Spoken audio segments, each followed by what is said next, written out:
சரி, நான் இன்னைக்கு உங்களோடு கூட எனக்கு தேவன் 3 வாய்ப்புகளை வைத்திருக்கிறார். எப்பயுமே எனக்கு இப்படி ஒரு தொடர்ந்தேர்ச்சியான 3 வாய்ப்புகள் கிடைக்கும்னா, நான் சில தெய்வீக திட்டங்களை பகிர்ந்து போதிக்கிற ஒரு வாய்ப்பை நான் உருவாக்கி கொள்ளுவேன்.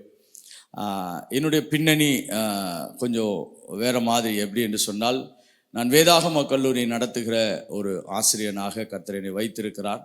அதனால் போதிக்கிற ஊழியத்தை ஒரு அடித்தள ஊழியமாய், ஒரு ஃபவுண்டேஷன் மினிஸ்ட்ரியாக வைத்து அதன் மீது பயிற்சி கொடுக்கிறவனாய், தீர்க்க தரிசன அசைவுக்கு நேராய் மக்களை வழி நடத்தக்கூடியவனாய் இருக்கிறேன்.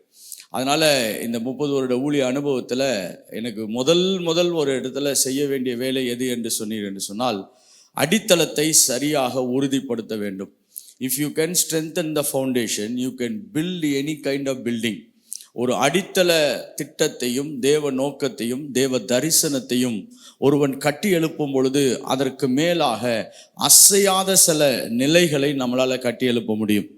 ஒரு பில்டிங்கை நம்ம எப்படி புரிந்து கொள்கிறோம்னா, அதனுடைய அடித்தளத்தை வைத்து தான் நம்ம என்ன பண்ணுகிறோம், காரியங்களை புரிந்து கொள்கிறோம். இயேசு கூட 3 ஆண்டுகள் இந்த பூமியில் இருந்த பொழுது அவர் ராஜ்யத்தை குறித்து அதிகமாய் ஜனங்களோடு பேசினார். ஏனென்று சொன்னால், அதுதான் அடித்தளம். அந்த தெய்வீக திட்டங்களை ஒரு மனிதன் புரிந்து கொள்ளவில்லை என்று சொன்னால், அவனால் சிலுவையை புரிந்து கொள்ள முடியாது, உயிர்த்தெழுதலை புரிந்து கொள்ள முடியாது. உயிர்த்தெழுதலுக்கு பின்பாக தேவனுடைய அதிகாரமான திட்டங்களை என்ன பண்ண முடியாது, புரிந்து கொள்ள முடியாது. So to understand the teaching, it takes a big part. பாருங்க, இயேசு சிலுவைக்கு போவதற்கு குறைஞ்சது ஒரு 3 நாள் ஆயத்தமாகி அவர் போய் அதில் என்ன பண்ணுறாரு, தன்னை இணைத்து கொள்ளுகிறார். ஆனால் அதற்கு முன்பாக 3 ஆண்டுகள் இவர்களுக்கு போதிக்கிறவராய் இருந்தார். ஏன்னா அடித்தளத்தை தேவன் உருவாக்கும் பொழுதுதான் அதற்கு மேலாக தேவ திட்டங்கள் அசைவிக்கப்படுகிறது. அல்லேலூயா. அதனால தான் பழைய ஏற்பாட்டில் கூட அநேக தீர்க்கதரிசிகளை அனுப்பி தேவ நோக்கங்களை மக்களுடைய இருதயத்திலே தேவன் பதிப்பதிலே ரொம்ப கவனமாக இருந்தார். அதே போலதான் இந்த புதிய ஏற்பாட்டு ஊழியத்தில் கூட நம்ம விசுவாசிக்கிறது என்னன்னா, எந்த அளவுக்கு நாம் அடித்தள சத்தியங்களிலே ஆழமாக இருக்கிறோமோ அந்த அளவுக்கு தேவனுடைய அசைவுகளை நம் பூமியிலே பார்க்க முடியும், நம்முடைய வாழ்க்கையில அதை அனுபவிக்க முடியும். அதனால தான் நான் இந்த 3 நாட்களிலே ஒரு தேவ செய்தியை உங்களோடு கூட கொண்டு வர விரும்புகிறேன். ஆவிக்குரிய ஆசீர்வாதம், ஸ்பிரிச்சுவல் பிளெஸிங். இதை நான் கொஞ்சமாக இன்றையிலிருந்து நாளை வரைக்கும் விவரிக்கலாம் என்று நான் ஆசைப்படுகிறேன். ஏன்னா இந்த ஆவிக்குரிய ஆசீர்வாதத்தின் கட்டமைப்புகளை ஒரு மனிதன் எந்த அளவுக்கு புரிந்து கொள்கிறானோ அவனுடைய ஜெப வாழ்க்கை மாறும். அல்லேலூயா. அவனுடைய விசுவாசம் உயர்த்தப்படும். அதற்கு பின்பாக அவன் காரியங்களை வெளியரங்கமாய் மாற்றுகிறவனாய் மாறிவிடுவான். அவன் இப்ப நம்மளுடைய ஆசையெல்லாம் என்னன்னா, வார்த்தை மாம்சமாக வேண்டும். எல்லாரும் சொல்லுங்க, எது ஆகணும்? வார்த்தை என்ன பண்ணணும்? மாம்சமாக வேண்டும். ஆதியிலே வார்த்தை இருந்துச்சு, அது ரொம்ப சந்தோஷம். ஆனால் வார்த்தை மாம்சமாகி, அதுதான் அந்த நிறைவு. அல்லேலூயா. தேவன் நிறைய திட்டங்களை நமக்காக வைத்திருக்கிறார். தேவன் அநேக தீர்மானங்களை வைத்திருக்கிறார். அது இயேசு கிறிஸ்துவை குறித்து பேசப்பட்ட அருமையான தேவனுடைய செய்தியாக இருந்தாலும் அதிலிருந்த சில கோட்பாடுகள் வார்த்தையாய் இருக்கக்கூடாது, அது மாம்சமாய் வெளியரங்கமாக வேண்டும். எத்தனை பேர் நம்புறீங்க? அநேக ஆசீர்வாதங்களை நாம் வேதத்திலிருந்து தினமும் தியானிக்கலாம். ஆனால் அவைகள் வெறியலங்கமாகும் பொழுது அதனால் தேவன் மகிமைப்படுகிறவராய் இருக்கிறார். பரலோக ராஜ்யம் உயர்த்தப்படக்கூடியதாக இருக்கிறது. கர்த்தர் நல்லவர் என்பதை உலகம் காண்பிக்கும் வண்ணமாக அவைகள் மாற்றத்தை உண்டு பண்ணக்கூடியவைகளாய் இருக்கிறது. அப்ப நம்முடைய அடிப்படை நோக்கம் என்னவென்று சொன்னால், இந்த ஆவிக்குரிய ஆசீர்வாதங்களை நாம் சரியாய் புரிந்து கொண்டு அதை நம்முடைய வாழ்க்கையில இயக்குகிறவர்களாய் மாற வேண்டும். அல்லேலூயா. So the 2-part understanding of this teaching. முதலாவது, இந்த ஆவிக்குரிய ஆசீர்வாதத்தின் அடித்தள உண்மைகள், கட்டமைப்புகளை புரிந்து கொண்டு அதை எப்படி நாம் வாழ்க்கையில இயக்க வேண்டும், இல்லை இயக்க முடியும் என்பதை நாம் 2வது பகுதியாக தியானிக்க விரும்புகிறேன். அதனால நான் ஒரு வேதாகம கல்லூரி ஆசிரியராக இருக்கிறதுனால உங்களை சற்று பாடத்திட்டங்களூடாக என்ன பண்ண போகிறேன், நடத்த போகிறேன். நாங்கள் தான் எந்த ஸ்கூலுக்கும் போக மாட்டோமே பாஸ்டர், எங்களை ஏன் இப்படி பண்ணுறீங்க அப்படின்னு கேட்டிங்கன்னா, அங்கே போகாததுனால தான் இந்த மாதிரி ஸ்பெஷல் மீட்டிங்லாம் வச்சு உங்களை நாங்கள் என்ன பண்ணுறது, ஒரு மாற்றத்துக்குள்ள ஏற்படுத்துகிறது. பாருங்க, மனம் மறுரூபமாவது இந்த பூமியிலே ஒரு கடினமான விஷயம். அதனால தான் படிக்கும் பொழுது ஒரு மாணவன் பள்ளிக்கூடத்துக்கு போகிறதுக்கு அவனுக்கு பிடிக்கவே பிடிக்காது பாருங்க. எத்தனை பேர் பள்ளிக்கூடத்துக்கு ரொம்ப சந்தோஷமாக போயிருக்கிறீங்க? நிறைய பேர் அழுதுகிட்டு போவான், துக்கத்தில் போவான், அப்பா அம்மாவை திட்டிகிட்டே போவான். வீட்டிலே இருந்தால் நான் என்ன, உங்களுக்கு என்ன கஷ்டமாக இருக்கிறேன் அப்படி. ஏன்னா இந்த மன மறுரூபம் இந்த விழுந்து போன சுபாவத்தில் ஒரு பெரிய பிரச்சனை. அது மாற்றத்தை சந்திப்பதற்கு ஆயத்தமாகவே இருக்காது. அது சுகபோகத்திலே அப்படியே இருந்து விட வேண்டும் என்று ஆசைப்படும். அதனால் அந்த மன மாற்றத்தை வேதாகமும் அதிகமாய் போதிக்கிறது. இயேசு கூட முதல் பண்ண பிரசங்கம் என்னன்னு பார்த்தீங்கன்னா, மனம் திரும்புங்கள். என்னது? அதுக்கு அடுத்த ஸ்டேட்மெண்ட் தான் பரலோக ராஜ்யம் என்னவா இருக்கிறது?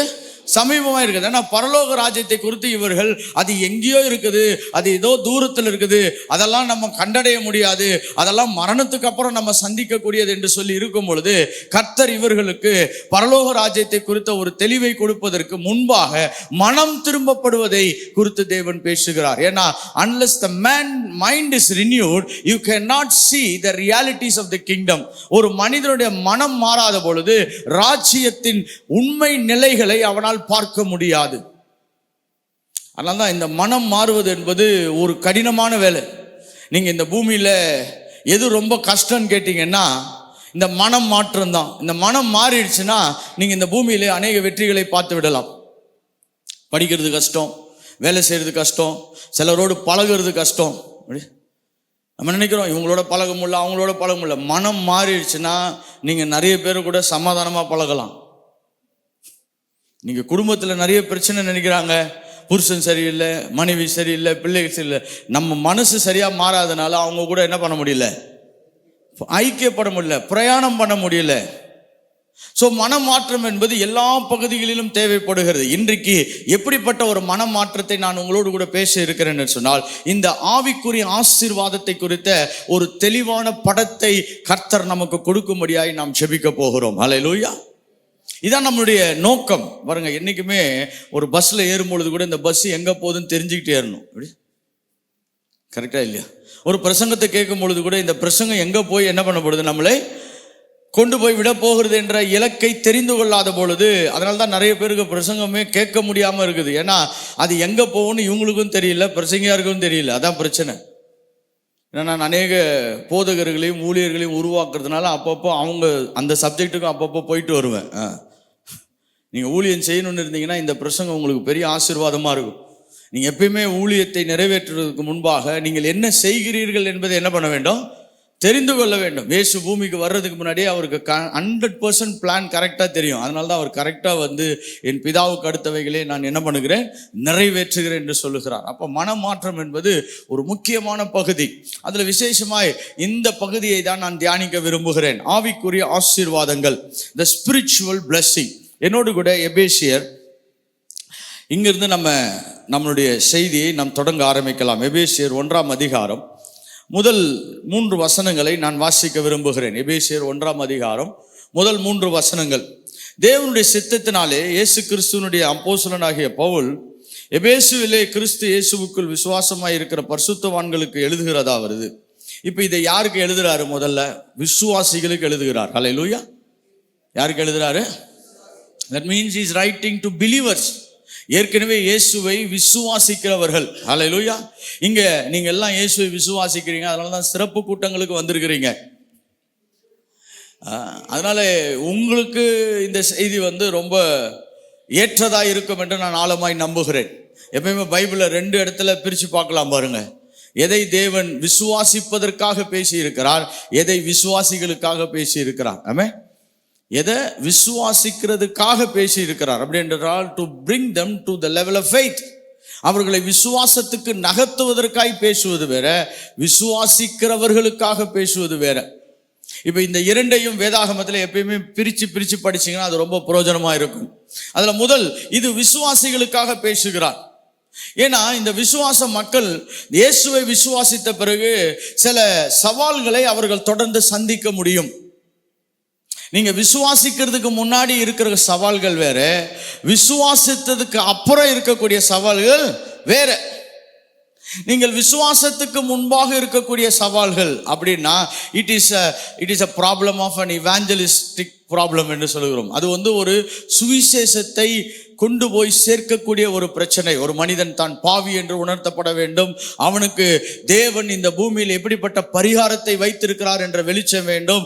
அந்த பரிகாரம் எனக்கு உரியது என்ற அந்த ஒரு ஆழமான நம்பிக்கை அவன் இருதயத்தில் விசுவாசித்து பின்பு வாயினால் அறிக்கை செய்து அவன் ரட்சிக்கப்பட வேண்டும். இப்படிப்பட்ட இது சுவிசேஷத்துக்கு உரிய ஒரு சவால்கள். ஆனால் ரட்சிக்கப்பட்ட பிறகு இருக்கக்கூடிய ஒரு சவால்கள் என்னன்னு சொன்னால், அவர்களுக்கு என்ன உண்டாயிருக்கிறது என்ற அந்த வெளிச்சம் கிடைக்கக்கூடிய ஒரு சவால் இருக்கிறது. எப்படி? After I become a believer, what position do I hold in the kingdom of God? நான் ராஜ்யத்திலே எப்படிப்பட்ட நிலைகளிலே இருக்கிறேன் என்ற ஒரு வெளிச்சம் அவர்களுக்கு தேவைப்படுகிறது. அதனால நீங்கள் ரட்சிக்கப்படாத ஒரு சூழ்நிலைகளில் இந்த செய்தியை கேட்டுட்டு இருப்பீங்கன்னா, நீங்கள் ரட்சிக்கப்படும்படியாக உங்களை அன்பாய் கேட்கிறேன். தேவன் இந்த பூமியிலே ரட்சிக்கிறவராய் இருக்கிறார். முதலாவது ரட்சிப்பை பெற்றுக்கொள்ளுங்கள், பின்பு ரட்சிப்பின் ஆசீர்வாதங்களை புரிந்து கொள்வதற்கான இந்த செய்தியை நீங்கள் கேட்க ஆரம்பிக்கலாம். சோ இங்க விசுவாசிகளுக்கு தேவன் பேசுகிறார். அப்ப ரட்சிக்கப்பட்ட உடனே எல்லா பிரச்சனையும் முடிஞ்சிருச்சா பாஸ்டர்? அப்படி முடிஞ்சிருந்ததுன்னா நிருபங்கள் எழுதப்பட வேண்டிய அவசியமே இல்லை. நிருபங்களை ஏன் தேவன் எழுதியிருக்கிறார்? ஏன் வேதாகமம் இன்னும் நம்மளோடு கூட பேசிக் கொண்டிருக்கிறது சொன்னால், விசுவாசிகளுக்கு இருக்கக்கூடிய சவால்களை அது தீர்ப்பதற்கு முயற்சி செய்து கொண்டிருக்கிறது. ஹல்லேலூயா. பாருங்க, நிறைய வேளைகள்ல மனிதர்கள் என்ன நினைக்கிறாங்கன்னா, இந்த பூமியில பெரிய பிரச்சனை இருக்குதுன்னு நினைக்கிறாங்க. இந்த பூமிக்கு பிரச்சனையே மனுஷன் தான் காரணம். எப்படி? இந்த பூமிக்கு பிரச்சனை யாரு? மனுஷன் தான் காரணம். பாருங்க, ரொம்ப எளிமையா சொல்றேன். இந்த மிருகங்கள்லாம் வாழுது, அதுக்கு ஏதாவது பட்டா பிரச்சனை இருக்குதா? அதுக்கு ஏதாவது வேலி பிரச்சனை இருக்குதா? ஒரு பிரச்சனையும் கிடையாது. அதுங்க நிம்மதியாக வாழ்ந்துட்டு அந்த 4 நாட்களில் என்ன பழம் சாப்பிடணுமோ, எதை சாப்பிடணுமோ சாப்பிட்டு போட்டு அது பாட்டுக்கு போயிட்டே இருக்குது. பாருங்க, இந்த பூமியில் பிரச்சனை யாரு? இதை முதல்ல ஒத்துக்கிட்டீங்கன்னா நீங்கள் பெரிய மாற்றத்துக்குள்ளே வந்துடுவீங்க. இங்கே மனுஷன் என்ன நினைக்கிறான்னா, உலகத்தில் பிரச்சனை இருக்குது. உலகம் யாரு? மனிதன் தான். இந்த உலகத்துக்கு பிரச்சனை. அதனாலதான் ரட்சிக்கப்பட்ட பிறகும் ஒரு மனிதன் தன்னை சரியாக மாற்றிக்கொள்ளாத பொழுது மறுரூபங்களை பார்க்க முடியாது. So the greatest problem is human problem. இதெல்லாம் நான் பல ஆண்டுகளுக்கு அப்புறம் திட்டமும் தெளிவுமாய் தேவன் எனக்கு உணர்த்தி இருக்கிறார். நான் ஒரு காலத்தில் பாருங்களேன், நான் விசுவாசித்த சில கோட்பாடுகள்லாம் சொல்றேன் பாருங்க. நான் ஒரு ஆவிக்குரிய குடும்பத்தில் பிறந்து ஒரு ஆங்கிலிக்கன் முறைமையில் நான் வளர்க்கப்பட்டவன். அதனால நான் முதல்ல பிரச்சனை என்னன்னு பார்த்தேன்னா, சர்ச்சு தான் பிரச்சனைன்னு பார்த்துருந்தவன். எப்படி? என்ன, நான் அங்கே தான் வளர்ந்தேன் பாருங்க. இந்த சர்ச்சில் இவ்வளோ பிரச்சனை இருக்குது, இந்த சர்ச்சில் இவ்வளோ பிரச்சனை இருக்குது, இந்த சர்ச்சு இவ்வளோ பிரச்சனை இருக்குன்னு இதே குறிச்சிருந்தவன். அநேக வேளைகளில் நம்ம என்ன பார்க்கிறோமோ அதுதான் நம்மளுக்கு மிகைப்படுத்தப்படுகிறது. கரெக்டா? What is amplified is what you see. நீங்கள் எதை பார்க்கிறீர்களோ அதுதான் உங்களுடைய எண்ணங்கள் என்ன பண்ணப்படுகிறது? மிகைப்படுத்தப்படுகிறது. அதனால தான் இந்த அட்வர்டைஸ்மெண்ட் உலகம் பாருங்க, ஒரே அட்வர்டைஸ்மெண்ட்டை நம்மளுக்கு போட்டு என்ன பண்ணுவான்? காட்டுவான். ஏன்னா நம்ம எதை பார்க்குறோமோ அது நம்முடைய மனதில் என்ன பண்ணப்படும்? பதியும், விரிவாக்கப்படும். அது பூதக்கண்ணாடி வச்சு பார்க்குற மாதிரி அது. ஸோ நான் அப்படி பிறந்த பொழுது நான் நினச்சேன் சபையில் தான் பிரச்சனை இருக்குது. அப்புறம் பார்த்தேன் அங்கே இருக்கிற அந்த போதகர்கள் தான் பிரச்சனைன்னு பார்த்தேன்.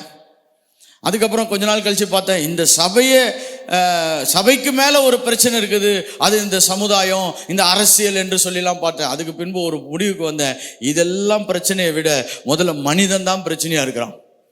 ஏன்னா இவன் மாறும் பொழுதுதான் இவைகள் எல்லாம் மாற்றத்தை சந்திக்கிறதா இருக்கிறது. நீங்க எல்லா பிரச்சனைக்கும் அடித்தளம் பாருங்க. உங்களுடைய பொருளாதார பிரச்சனைக்கு பார்த்தீங்கன்னா அது நம்ம தான் முதல் காரணமா இருப்போம். அது யார் முதல் காரணமா இருப்போம்? நம்ம தான் இருப்போம். ஒன்றும் படிக்கிறதுக்கு போயிருக்க மாட்டோம், படித்து முடிச்சிருக்க மாட்டோம். படித்து முடிச்ச உடனே ஒழுங்காக நம்ம என்ன பண்ண மாட்டோம்? நம்மளுடைய தாளந்துகளை வளர்த்து கொள்ளாமல் இருப்போம். இல்லை தாளந்தை வளர்த்து கொண்டு ஒரு வேலைக்கு போயிருந்தா அந்த வேலையில் போய் ஒழுங்காக வேலை செய்யாமல் அங்கே இருக்கிறவனோடலாம் சண்டை போட்டிருப்போம். இப்படி பல திட்டங்களின் அடிப்படையில் தான் இந்த பொருளாதாரங்கள் பெரிய வீழ்ச்சியை சந்திக்கிறது. குடும்பமும் அப்படிதான். இப்படி ஒவ்வொன்றுக்கும் பின்பாக மனிதன் ஒரு பெரிய சவால் நிலையில இருக்கிறான். அதனால்தான் ரட்சிக்கப்பட்ட உடனே கூட அவனுக்கு எல்லாமே உடனே மாற்றத்துக்கு வரவில்லை. அவன் அநேக மாற்றத்துக்கு உட்பட வேண்டியவனாய் இருக்கிறான். ஹல்லேலூயா. நீங்க நிறைய பேருக்கு கேள்வி என்னன்னா, நான் ரட்சிக்கப்பட்டேன், எனக்கு ஏன் பிரச்சனை? இப்ப ரட்சிக்கப்பட்ட உடனே இதற்கேற்ற மாற்றங்களை உண்டு பண்ணி கொள்வதற்காக தான் தேவன் நிருபங்களையும் வசனங்களையும் நமக்கு எழுதி வைத்திருக்கிறான். ரட்சிப்பு நம்மளை ஆவிக்குரிய மண்டலத்திலே தேவனோடு ஒன்றுபடுத்துகிறது. அதான் நம்ம ரட்சிக்கப்படுவது என்று சொல்லுகிறோம் பாருங்க. our spirit gets saved. நம்முடைய ஆவி ரட்சிக்கப்பட்டு அது தேவனோடு கூட இணைகிறதாய் மாறிவிடுகிறது. இப்பொழுது மனம் மறுரூபமாக்கப்பட வேண்டியதா இருக்கிறது. அதனால இந்த விசுவாசிகளுக்கு எழுதுகிறார். என்ன எழுத விரும்புகிறார் பாருங்க. நான் 2ஆம் வசனத்தை வாசிக்கலாம். நம்முடைய பிதாவாகிய தேவனாலும் கர்த்தராகிய இயேசு கிறிஸ்துவினாலும் உங்களுக்கு கிருபையும் சமாதானம் உண்டாக கடவுது. ஏன் என்று சொன்னால் இந்த 2 வார்த்தைகளோ ரொம்ப ரொம்ப முக்கியமான வார்த்தைகள். ஒன்று கிரேக்க ஆசீர்வாதம், ஒன்று யூத ஆசீர்வாதம். இந்த 2ஐயும் நீங்க ஞாபகம் வைத்துக் கொள்வது நலமாயிருக்கும். ஏன்னா பவுல் எழுதும் பொழுது இந்த 2 வார்த்தைகளையும் சேர்த்து எழுதுவார். ஏன்னா யூத ஆசீர்வாதம் என்பது ஷலோம். நீங்கள் ஒன்றிலும் குறைக்கப்படாதவர்களாய், எந்த விதமான உடைப்புக்கு உட்படாதவர்களாய் இருக்க வேண்டும். Nothing broken, nothing missing is called shalom. எந்தவித குறைகளும் இல்லாமல் நீங்கள் நிறைவாய் வாழ்வதை குறித்து ஷலோம் என்று சொல்லி வாழ்த்துதல். இப்ப கிருபை என்னவென்று சொன்னால் இயற்கைக்கு அப்பாற்பட்ட தேவ ரகமான நன்மைகள் எல்லாம் உங்களுக்கு ஈவாய் கொடுக்கப்படுவது. ஆமென். All the good things of the Lord has been delivered to you by the divine proposition. தெய்வீக தன்மைகளினாலே நமக்கு பரலோகத்தின் நன்மைகள் எல்லாம் வந்து சேர்க்கப்படுகிறது. இந்த கிரேஸ் என்பது கிரேக்க ஆசீர்வாதம். இந்த கிரேக்கர்களுடைய நம்பிக்கை, ஹெலனிஸ்டிக் ஜூஸ் என்று சொல்லுவோம், அவங்களுடைய நம்பிக்கை என்னன்னா இந்த பூமியில ஒரு மனுஷன் பரலோக தயவு இல்லாமல் வாழவே முடியாது. அதான் கிரேக்கர்களுடைய பெரிய நம்பிக்கை. Every problem has to be addressed and be given solution from the invisible world. காணப்படாத உலகத்திலிருந்து தான் ஒரு மனிதனுக்கு தீர்வு உண்டாகும். அதற்கு தான் அங்க கிருபை என்ற பெயரை அவர்கள் இன்ட்ரோடியூஸ் பண்றாங்க. அதனால பவுல் என்ன பண்ணாரு, இந்த 2 வார்த்தைகளையும் எடுத்து சபைக்கு அவைகள் உண்டாயிருக்கிறது அப்படின்னு சொல்லுவதற்கு ஒரு அடித்தளமான சிந்தனையை கொண்டு வருகிறார். என்னோடு கூட இந்த 2ஆம் வசனத்தை மறுபடியும் வாசிக்க விரும்புகிறேன். நம்முடைய பிதாவாகிய தேவனாலும் அப்படின்னா ஃபர்ஸ்ட் பிதாவை அட்ரஸ் பண்றாரு. 2 கர்த்தராகிய இயேசு கிறிஸ்துவினாலும் என்ன உண்டாகும்? கர்த்தராகிய இயேசு. அப்ப இந்த யூதர்களுடைய ஆசீர்வாதத்தையும் இந்த கிரேக்கர்களுடைய ஆசீர்வாதத்தையும் பிதாவும் குமாரனாகிய இயேசு கிறிஸ்துவின் மூலமாய் உங்களுக்கு அது உண்டாக்கப்படுகிறது. ஹல்லேலூயா. என்ன சொல்றாரு? உங்களுக்கு கிருபையும் சமாதானம் உண்டாவதாக. இந்த 2 பிளஸ்ஸிங்க பூமியிலே மிக முக்கியமான பிளஸ்ஸிங் என்று நாம் சொல்லுகிறோம். யூதர்கள் எந்த விதத்திலும் சண்டை இல்லாமல், சமாதானமாய், உடைப்பு இல்லாமல், குடும்ப பிரிவு இல்லாமல், பொருளாதார வீழ்ச்சி இல்லாமல், வியாதி இல்லாமல், வியாதிகளின் கூற்றுகள் எதுவும் அவங்களுக்குள்ளாய் வேலை செய்யாமல் இருப்பதை சமாதானம் என்று சொல்லுகிறோம். கிருபை என்பது இயற்கைக்கு அப்பாற்பட்ட உலகத்திலிருந்து மனிதனுக்கு தயவுகள் வந்து சேர்வது. இவ் 2ம் கிறிஸ்துவுக்குள்ளாக உங்களுக்கு நிறைவேறுவதாக. எத்தனை பேர் விசுவாசிக்கிறீங்க? இப்ப இது 2 எங்க இருக்குது அப்படின்னு பாத்தீங்கன்னா இது கிறிஸ்துவுக்குள்ளாக வைக்கப்பட்டிருக்கிறது. சரி, இப்போ நம்முடைய 3வது வசனத்துக்கு போகும். இதுதான் ரொம்ப ரொம்ப முக்கியமான வசனம். நான் இங்கிருந்து தான் இந்த ஆவிக்குரிய ஆசீர்வாதங்களை நான் விவரிக்க விரும்புகிறேன். நம்முடைய கர்த்தராகிய இயேசு கிறிஸ்துவின் பிதாவாகிய தேவனுக்கு அது கர்த்தருக்கு நன்றி சொல்றாரு. ஏன்னா அவருக்கு ஒரு வெளிச்சம் வந்திருக்குது. எப்பெல்லாம் மனுஷனுக்கு வெளிச்சம் வருதோ அப்பெல்லாம் அவன் கர்த்தருக்கு நன்றி செலுத்துவான். அநேக வேளைகளில் நம்ம எப்போ தெரியுமா நன்றி செலுத்தாமல் இருப்போம்? நம்முடைய இருதயத்திலே காரிருள் இருக்கும் பொழுதுதான். எப்பெல்லாம் வெளிச்சம் வருகிறதோ அப்பொழுது நம்மளால என்ன பண்ண முடியாது? ஸ்தோத்திரம் சொல்லாமல் இருக்க முடியாது. அநேக வேளைகளில் நம்ம ஒரு முறுமுறுப்பான நிலைகளிலே, ஒரு கவலை நிலைகளிலே, ஒரு அழுத்த நிலைகளில் இருக்கும் பொழுது பார்த்தீங்கன்னா வாயிலிருந்து நன்றி பலியே வராது. ஏன்னா இப்ப அந்த வெளிச்ச குறைவு உங்களை ஸ்தோத்திரத்துக்கு நேராய் வழி நடத்த முடியாது. அதனால்தான் நீங்க சபைக்கு வருவது ரொம்ப ஆரோக்கியமானது. நல்ல போதனைகளை கேட்பது ரொம்ப ஆரோக்கியமானது. கர்த்தருடைய வார்த்தை நமக்கு புறப்பட்டு வரும் பொழுது அதை நாம் பெற்றுக்கொள்வது என்பது நம்மளை வெளிச்சத்துக்குள்ளாய் நடத்தும். அப்பொழுது நாம் ஸ்தோத்திரம் சொல்லுகிறவர்களாய் மாறுவோம். ஹல்லேலூயா. இப்ப நீங்க என்ன கேட்டீங்கன்னு வச்சுக்கோங்களேன், ஒரு உன்னதமான ஆவிக்குரிய நேரத்தை எப்படி பாஸ்டர் செலவு செய்யலாம்னா ஸ்தோத்திரம் சொல்லுங்க. எப்படி? ஏன்னா இப்படிப்பட்ட வெளிச்சங்கள் இருக்கும் பொழுது நாம் ஸ்தோத்திரத்தை நிப்பாட்ட முடியாது. இன்னைக்கு நிறைய வேலைகளில் இந்த ஸ்தோத்திர பலியை என்ன பண்ணிட்டாங்கன்னா அதை ஒரு மெக்கானிக்கலாக மாற்றிட்டாங்க. அப்படி என்ன சொன்னால் அது ஒரு தானியங்கித்தனமாய் மாற்றி விட்டார்கள். ஆனால் அது அப்படி செய்யாமல் இருப்பது ரொம்ப நல்லது. ஸ்தோத்திரம் என்பது இருதயத்தின் நினைவுகளிலிருந்து தோன்றுகிறது. ஹல்லேலூயா. It should not be something mechanical, it should be very emotional. அது உணர்வு ரீதியாக உண்டாக்கப்பட வேண்டியது. பாருங்க, ஒருத்தரை பார்த்து நம்ம தேங்க்ஸ் சொல்றோம். எப்போ சொல்றோம்? நமக்கு எப்போ உள்ளத்துல அப்படிப்பட்ட உணர்வு வரும்பொழுது தான் சொல்லுகிறோம். கர்த்தர் அதை தான் பார்த்துன்னு இருக்கிறார். சும்மா போயிட்டு ஸ்தோத்திரம் ஸ்தோத்திரம் சொன்னா அது ஏதோ ஒரு பயத்தின் நிமித்தமாய் சொல்லக்கூடியதாக கூட என்ன பண்ணிடலாம், மாறிடலாம். தேவன் அதை பார்க்கவில்லை. தேவன் எதை பார்க்கிறார் என்றால் உண்மையாகவே இருதயம் தேவனுக்கு நன்றி செலுத்துகிறதா. இப்ப பவுல் பாருங்க, இவருக்கு எல்லா விஷயங்களை தெரிந்திருந்தாலும் முதலாவது அவர் என்ன பண்றாரு? கர்த்தருக்கு ஸ்தோத்திரம் சொல்றார். உங்களுக்கு ஒரு ஆவிக்குரிய ரகசியத்தை சொல்ல விரும்புகிறேன். உங்களுடைய வாழ்க்கையில சோர்வுகளும் தளர்வுகளும் அதிகமான மன அழுத்தங்களும் வரும் பொழுது பாருங்க, நீங்க ஸ்தோத்திரம் சொல்ல ஆரம்பிங்க. ஆமென். எதுக்கு சொல்றதுன்னே தெரியல பாஸ்டர்னாலும் தெரிஞ்ச வரைக்கும் சொல்லுங்க. கர்த்தாவே, நீர் உயிரோடு எழுந்தீரே ஸ்தோத்திரம். எனக்காக பிதாவின் வலது பார்சத்தில் உட்கார்ந்து இருக்கிறே ஸ்தோத்திரம். எனக்காக செவி கொடுக்கிறீரே ஸ்தோத்திரம். தாழ்மையில் இருந்த என்னை கேட்கிறீரே ஸ்தோத்திரம். இடுக்கத்தில் இருந்த என்னை கேட்கிறீரே ஸ்தோத்திரம். என்னை விசாலத்தில் வைக்க போகிறீரே ஸ்தோத்திரம். இன்னைக்கு நீங்க ஸ்தோத்திரத்தை சொல்ல சொல்ல பாருங்க, உங்களுக்கு ஆவிக்குரிய மண்டலங்கள் மாற ஆரம்பிக்கும். உங்களை சுத்தி இருக்கிற மண்டலங்கள் மாற ஆரம்பிக்கும். This is the kingdom unlocking mechanism. Hallelujah. நீங்க ராஜ்யத்தை அனுபவிக்கணும்னா ஸ்தோத்திரம் சொல்றவனா மாறணும். பக்கத்துல பார்த்து சொல்லுங்க, விசுவாசி ஆன பிறகு ஸ்தோத்திரம் சொல்ல பழகு. எத்தனை பேருக்கு புரியுது? ஆமென். ஃபர்ஸ்ட் எனக்கு ஸ்தோத்திரமே சொல்ல வர மாட்டேது. நல்ல ஸ்தோத்திர பாடல்களை பாட்டு, அது கூட சேர்ந்து என்ன பண்ணு, பாடு. ஆமென். நான் சொல்றேன், சில பழைய காலத்து பாடல்கள்லாம் இருக்குது. அதெல்லாம் நீங்க கேட்டீங்கன்னா ரொம்ப அற்புதமா இருக்கும். எந்த காலத்திலும் எந்த நேரத்திலும் நன்றியால் உம்மை நான் துதிப்பேன். இயேசுவே, உம்மை நான் துதிப்பேன் துதிப்பேன், எந்த நேரத்திலும் துதிப்பேன். இந்த பாருங்க, இதெல்லாம் நம்மளுக்கு தெரிஞ்ச பாட்டு. ஆமென். இதுக்கெல்லாம் நீங்க பாடல் பயிற்சி பள்ளிக்கெல்லாம் போக வேண்டியதில்லை. சும்மா போட்டு பாட வேண்டியதுதான் கூட. நீங்க நன்றி செலுத்த ரெடி ஆயிட்டீங்கன்னா பெரிய மாற்றங்கள் வந்துவிடும். பவுலுடைய லைஃப் நான் சொல்றேன் பாருங்க. நிறைய கிறிஸ்தவ விசுவாசிகள் அவங்க சொல்றாங்க, என்னுடைய வாழ்க்கை மாற மாட்டேதுன்னா முதல்ல சில கட்டமைப்புகளை புரிந்து கொள்ள ஆரம்பிங்க. நம்ம எடுத்த உடனே கர்த்தாவே ஆசீர்வதிப்பா, கர்த்தாவே ஆசீர்வதி.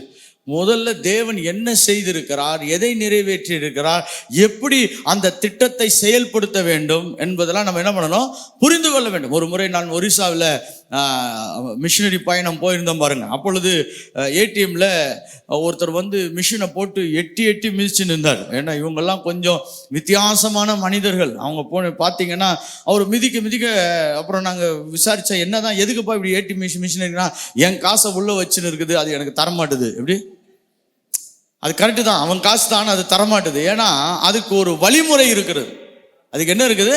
ஒரு வழிமுறை இருக்குது. நீங்கள் ஒழுங்காக கார்டை போடணும், நம்பரை போடணும், கரெக்டாக போடணும். போட்டிங்கன்னா அது என்ன பண்ணும், கேட்கும், எவ்வளோ காசுன்னு கேட்கும். அப்புறம் தான் அது என்ன பண்ண முடியும்.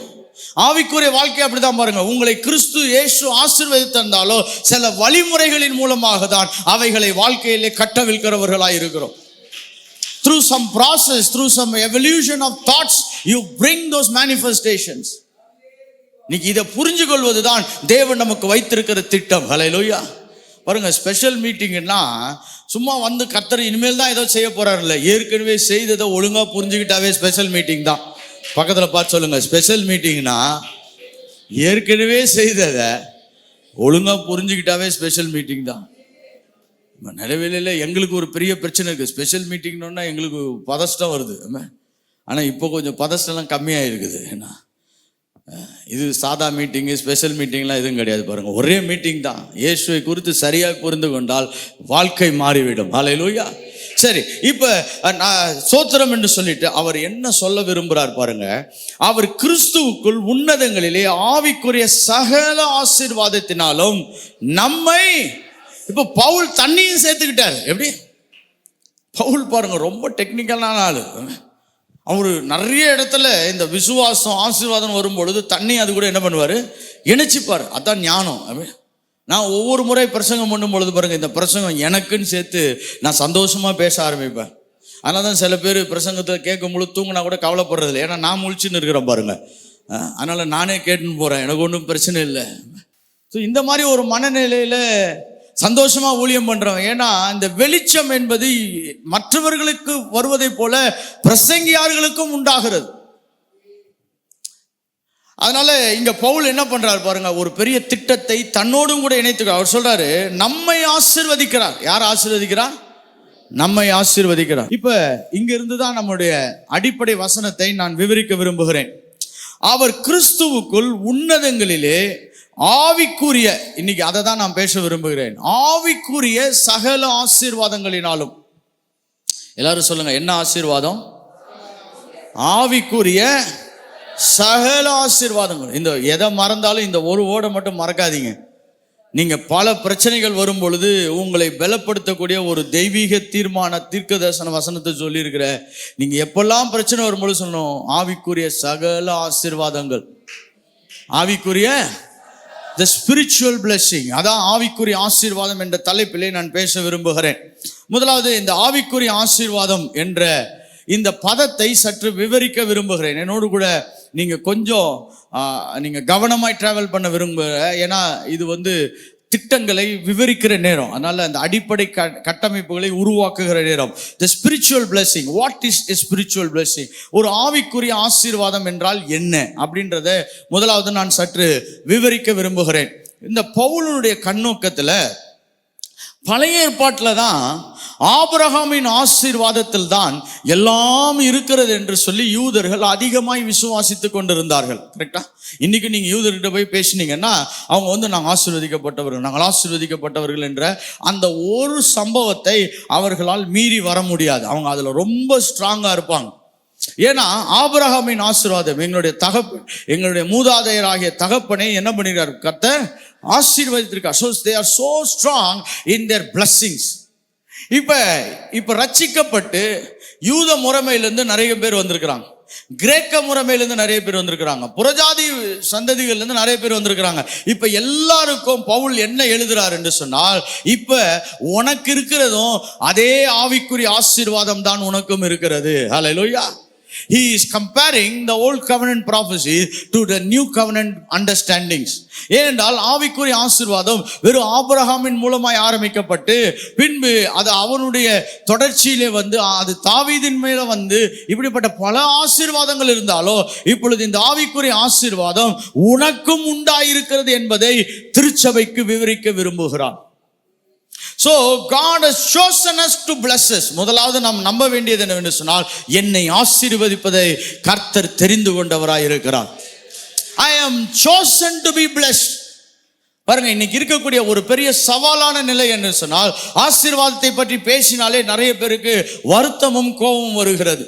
எப்ப பார்த்தாலும் ஆசீர்வாதத்தை எப்ப பார்த்தாலும் பேசுறது இல்ல. முதல்ல அதை தான் பேசணும். எப்படி? முதல்ல என்ன பண்ணணும்? ஏன்னா பவுல் என்ன பண்றாரு? நிருபத்துல முதல்ல எழுதும் பொழுதே என்ன பண்றாரு? முதல்ல ஆசீர்வாதம் புரிய வைக்கிறார். ஏன் என்று சொன்னால், ஒரு மனிதனுக்கு ரட்சிக்கப்பட்ட பிறகு அவனுக்கு தேவன் ஏற்படுத்தின ஒரு முதல் திறவுகோல், ஒரு திறந்த வாசல் என்னவென்றால், ஆவிக்குரிய சகல ஆசீர்வாதங்களினாலும் அவன் ஆசீர்வதிக்கப்பட்டிருக்கிறான். He is been enhanced by divine blessing. ஒரு தெய்வீக ஆசீர்வாதம் அவன் மேல் தங்கி இருக்கிறது என்பதை பவுல் தன்னுடைய நிருபத்தை படிக்கிறவர்களுக்கு நிரூபிக்க விரும்புகிறான். அப்ப திருச்சபைக்கு இதே வேலை தான் பாருங்க. முதல் வேலை என்ன? எனக்கு மேல ஒரு ஆவிக்குரிய ஆசீர்வாதம் தங்கி இருக்கிறது. There is a spiritual blessing that has rested upon my life. I am called to be blessed. I am chosen to be blessed. எத்தனை பேர் நம்புறீங்க? நான் ஆசீர்வாதத்துக்கென்று தெரிந்து கொள்ளப்பட்டவன், நான் ஆசீர்வதிக்கும்படியாக நான் மீட்கப்பட்டவன். எத்தனை பேர் நம்புறீங்க? இதை சரியா ஒருத்தர் புரிஞ்சுக்கலன்னு வச்சுக்கோங்களேன், அவர்கள் தேவனை இருதயத்தின் ஆழத்திலிருந்து நன்றி செலுத்த முடியாது, இருதயத்தின் ஆழத்திலிருந்து அவரை உயர்த்த முடியாது. என்று சொன்னால், ஒவ்வொரு மனிதனுக்கும் இந்த ஆவிக்குரிய ஆசீர்வாதம் மிக மிக அவசியமாய் இருக்கிறது. இதை ஒவ்வொரு மனிதனும் தேடிட்டு இருக்காங்க. What is the search of all man is that he wants to be blessed. ஒவ்வொரு மனிதனும் தேடக்கூடியது என்ன தெரியுமா? தான் ஆசீர்வதிக்கப்பட வேண்டும் என்று சொல்லி அவன் தேடிக்கொண்டிருக்கிறவனாய் இருக்கிறான். ஏனென்று சொன்னால், கர்த்தர் படைக்கும் பொழுது மனிதனை அந்த எதிர்பார்ப்போடு அவனை படைத்திருக்கிறார். என்னோடு கூட ஆதியாகமம் 1ஆம் அதிகாரம், ஜெனிசிஸ் சாப்டர் 1, ஆதியாகமம் 1ஆம் அதிகாரம் 26ஆம் வசனத்திலிருந்து சில வசனங்களை நான் வாசிக்க விரும்புகிறேன். பின்பு தேவன் தமது சாயலாகவும் தமது ரூபத்தின்படியே மனுஷனை உண்டாக்குவோமாக, அவர்கள் சமுத்திரத்தின் மச்சங்களையும் ஆகாயத்து பறவைகளையும் மிருக ஜீவன்களையும் பூமி அனைத்தையும் பூமியின் மேல் ஊறும் சகல பிராணிகளையும் ஆள கடவர்கள் என்றார். தேவன் தம்முடைய சாயலாக மனுஷனை சிருஷ்டித்தார், அவனை தேய சாயலாகவே சிருஷ்டித்தார், ஆணும் பெண்ணுமாக அவரை சிருஷ்டித்தார். பின்பு தேவன் அவர்களை நோக்கி, நீங்கள் பலுகி பெருகி பூமியை நிரப்பி அதை கீழ்ப்படுத்தி சமுத்திரத்தின் மச்சங்களையும் ஆகாயத்து பறவைகளையும் பூமியின் மேல் நடமாடுகிற சகல ஜீவ தந்துகளையும் ஆண்டு கொள்ளுங்கள் என்று சொல்லி அவர்களை ஆசீர்வதித்தார். இது ஒரு மனிதனுக்கு கர்த்தர் கொடுத்த முதல் நிலைப்பாடுகள் என்று சொல்லலாம். The first standardized position in a man is that he wants to be blessed. அவன் ஆசீர்வாதமாய் இருக்க வேண்டும், அவன் ஆசீர்வாதத்தை அவன் பூமியிலே அனுபவிக்க வேண்டும் என்ற அந்த ஒரு நிறைவான எதிர்பார்ப்பு ஒரு மனிதனுக்குள்ளே எப்பயுமே இருந்து கொண்டிருக்கிறது. இன்னைக்கு ஏன் தேவனிடத்தில் தேடுகிறார்கள்? ஜீவனுள்ள தேவனை தேடுகிறார்கள். ஒரு சிலர் மற்ற தேவர்களையும் தேவர்கள் என்று சொல்லி நம்பி தேடுகிறார்கள். ஓகே, ஏன் தேடுறாங்க? why everybody is seeking some spiritual help?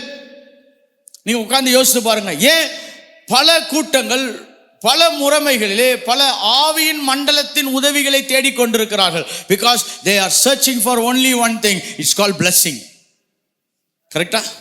சிலர் மலைக்கு போறாங்க, சிலருக்கு தண்ணிக்கு போறாங்க, சிலர் காட்டுக்கு போறாங்க. எங்கேயோ போய் என்ன பண்றான் ஒரு மனுஷன்? ஆசீர்வாதம் வேணும்னு என்ன பண்றான்? தேடிக்கொண்டே இருக்கிறான், எப்படியோ அது வந்துடணும்.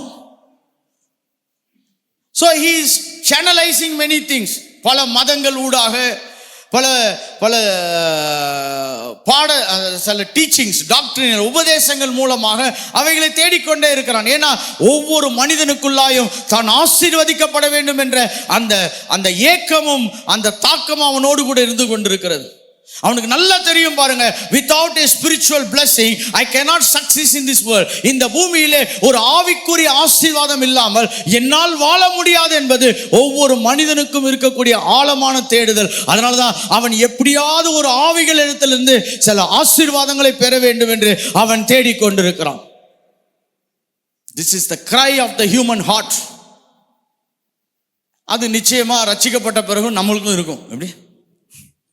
நிச்சயமா ரட்சிக்கப்பட்ட பிறகு எப்படி இருக்கும்? நம்மளுக்கும் இருக்கும். ஏன்னா இது ஒரு மனிதனுடைய அடிப்படை தேடுதல். எல்லாரும் சொல்லுங்க, ஆசீர்வாதம் என்பது மனிதனுடைய அடிப்படை தேடுதல். இது வேணான்னு சொன்னீங்கன்னா அவன் ஒன்றும் மனித குலத்துக்கு அப்பாற்பட்டவனா இருக்கணும். எப்படி? அவன் வேற்று கிரக வாசியா தான் இருக்கணும். எப்படி? அவன் ஏலியனா இருந்தாதான் இந்த திட்டம் அவனுக்கு என்ன பண்ணாது, வேலை செய்யாது. ஒவ்வொரு பூமியில பிறந்த மனுஷனுக்கும் எனக்கு ஒரு ஆவிக்குரிய ஆசீர்வாதம் தேவை என்பதை அவன் என்ன பண்றான்? தேடிக்கொண்டிருக்கிறான். திருச்சபையை பவுல் ஞாபகப்படுத்துகிறார். எப்பா, இந்த தேடுதல் எல்லாம் எங்கே இருக்கிறது? அதுதான் ரொம்ப முக்கியம். இப்ப ரட்சிக்கப்பட்டவங்களுக்கும் ரட்சிக்கப்படாதவங்களுக்கும் தேடுதல் ஒன்றாக இருந்தாலும் எந்த இடத்திலே போய் அதை நிறைவேற்றி கொள்ளுகிறார்கள் என்பதுதான் பிரச்சனை. What is the source of your blessing? எத்தனை பேருக்கு புரியுது நான் சொல்ல வருது? பாருங்க, மாத்திரை தேவை. நீங்க போய் ரோட்டில் லேகியம் விற்கிறவன்ட்டையும் மாத்திரை வாங்கி சாப்பிடலாம். கரெக்டா? அவன் சொல்லுவான், இந்த ஒரே ஒரு லேகியத்தை சாப்பிடுங்க, உங்க உடம்புல இருக்க எல்லா வியாதியும் என்ன ஆயிடும்? சரியாயிடும். இவனும் மருந்து மாத்திரை தான் என்ன பண்றான்? விற்கிறான். மெடிக்கல் ஷாப் போனீங்கன்னா அங்கேயும் நிறைய மருந்து மாத்திரை இருக்கு. அவங்ககிட்டையும் கேட்டு என்ன பண்ணலாம்? சார், மஞ்சள் கலர் மாத்திரை ஒன்று தாங்க, சிவப்பு கலர் ஒன்று தாங்க, வெள்ளை கலர் போன வாட்டி ஒன்று கொடுத்தீங்களே. அவனுக்கே தெரியாது பாருங்க, மருந்து பேர் சொன்னாதான் தெரியும். ஆனால் நம்ம டீம் என்னன்னா மாத்திரை போட்டால் என்ன ஆகிடும், ஆனால் சரியான வழின்னு ஒன்று இருக்குது. நீங்கள் ஒரு நல்ல மருத்துவர்கிட்ட போய் ஆலோசனை கேட்டு அவரிடத்திலிருந்து மருந்து வாங்கினீங்கன்னா அது உங்களையும் காப்பாற்றும், உங்கள் கூட இருக்கிறவங்களையும் காப்பாற்றும். ஏன் பக்கத்தில் இருக்கவங்க, ஏன்னா உனக்கு ஏதாவது ஆயிடுச்சுன்னா அவனுக்கு தானே கஷ்டம். ஆஸ்பத்திரிக்கு திடீர்னு ஆட்டோவில் தூக்கி போட்டு என்ன பண்ணணும், கூட்டு போகணும். அவனுக்கு தான் கஷ்டம், உனக்கு மட்டும் கஷ்டம் கிடையாது. நீங்கள் ஆஸ்பத்திரியினுடைய பிரச்சனை என்ன தெரியுமா? வியாதியஸ்தனுக்கு மட்டும் பிரச்சனை கிடையாது, முழு குடும்பத்துக்குமே பிரச்சனை. அப்போ மருந்து கரெக்டு தான், ஆசீர்வாதம் கரெக்டு தான், ஆனால் எங்கே போய் தேடுகிறோம் அதை தான் வேதாகமும் நம்மளுக்கு திட்டமும் தெளிவுமாக வெளிப்படுத்துகிறது. என்ன சொல்றது பாருங்க, நீங்கள் ஆவிக்குரிய சகல ஆசீர்வாதங்களினாலும் எப்படி ஆசீர்வதிக்கப்பட்டிருக்கீங்க. இதனுடைய நிலைப்பாடுகள் எங்க இருக்குதுன்னு பார்ப்போம் பாருங்க. அவர் கிறிஸ்துவுக்குள், எங்க நம்முடைய ஆசீர்வாதம் எல்லாம் எங்க இருக்குது? கிறிஸ்துவுக்குள். So the source of our blessing is Christ. The location of our blessing is heavenly. இடம் எங்கே? ஆவிக்குரிய உன்னத மண்டலங்கள் இருக்குது. நம்மளுடைய ஆதாரம் எங்கே இருக்கிறது? அது கிறிஸ்துவுக்குள் இருக்கிறது. சொன்ன இதை சற்று இன்றைக்கு உங்களுக்கு விவரிக்க முயற்சி செய்கிறேன். இது மட்டும் உங்களுக்கு புரிஞ்சிருச்சுன்னா இனிமேல் நீங்க ஆசீர்வதிக்கப்படுறது கஷ்டன்ற அந்த இடத்த நீங்க ஜெயிச்சிருவீங்க.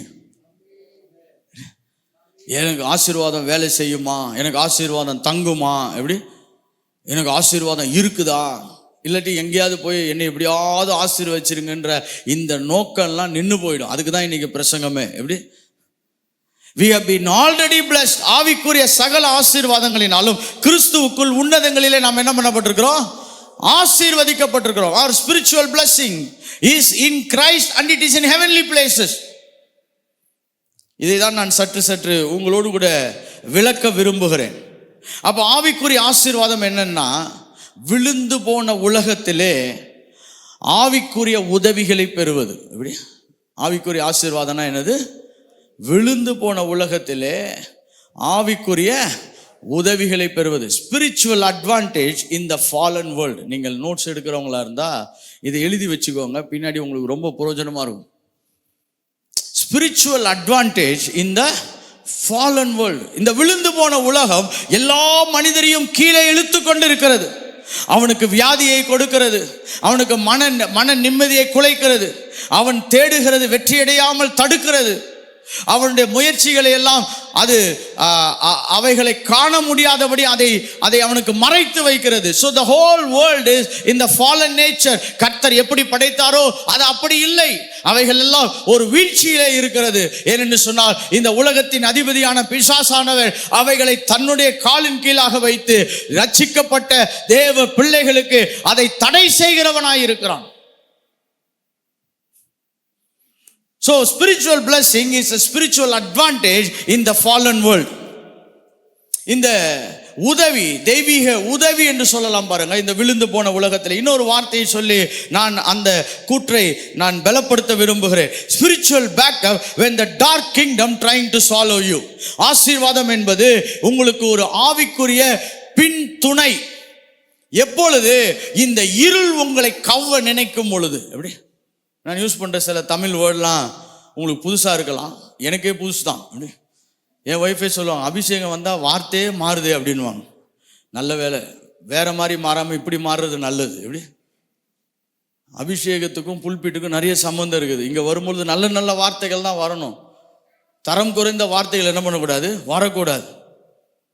பாருங்க, ஆவிக்குரிய ஆசீர்வாதம் என்பது ஒரு ஆவிக்குரிய பின்துணை. It's a backup. எதற்கு?